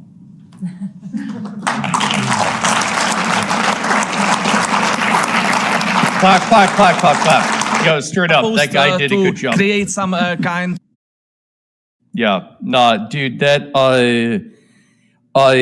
guy literally sounded like I said, like my fucking 8th grade history professor, and how monotone and fucking boring he was. But I guess that we can't expect anyone better out of the being like a boring ass agent of the U.S. government.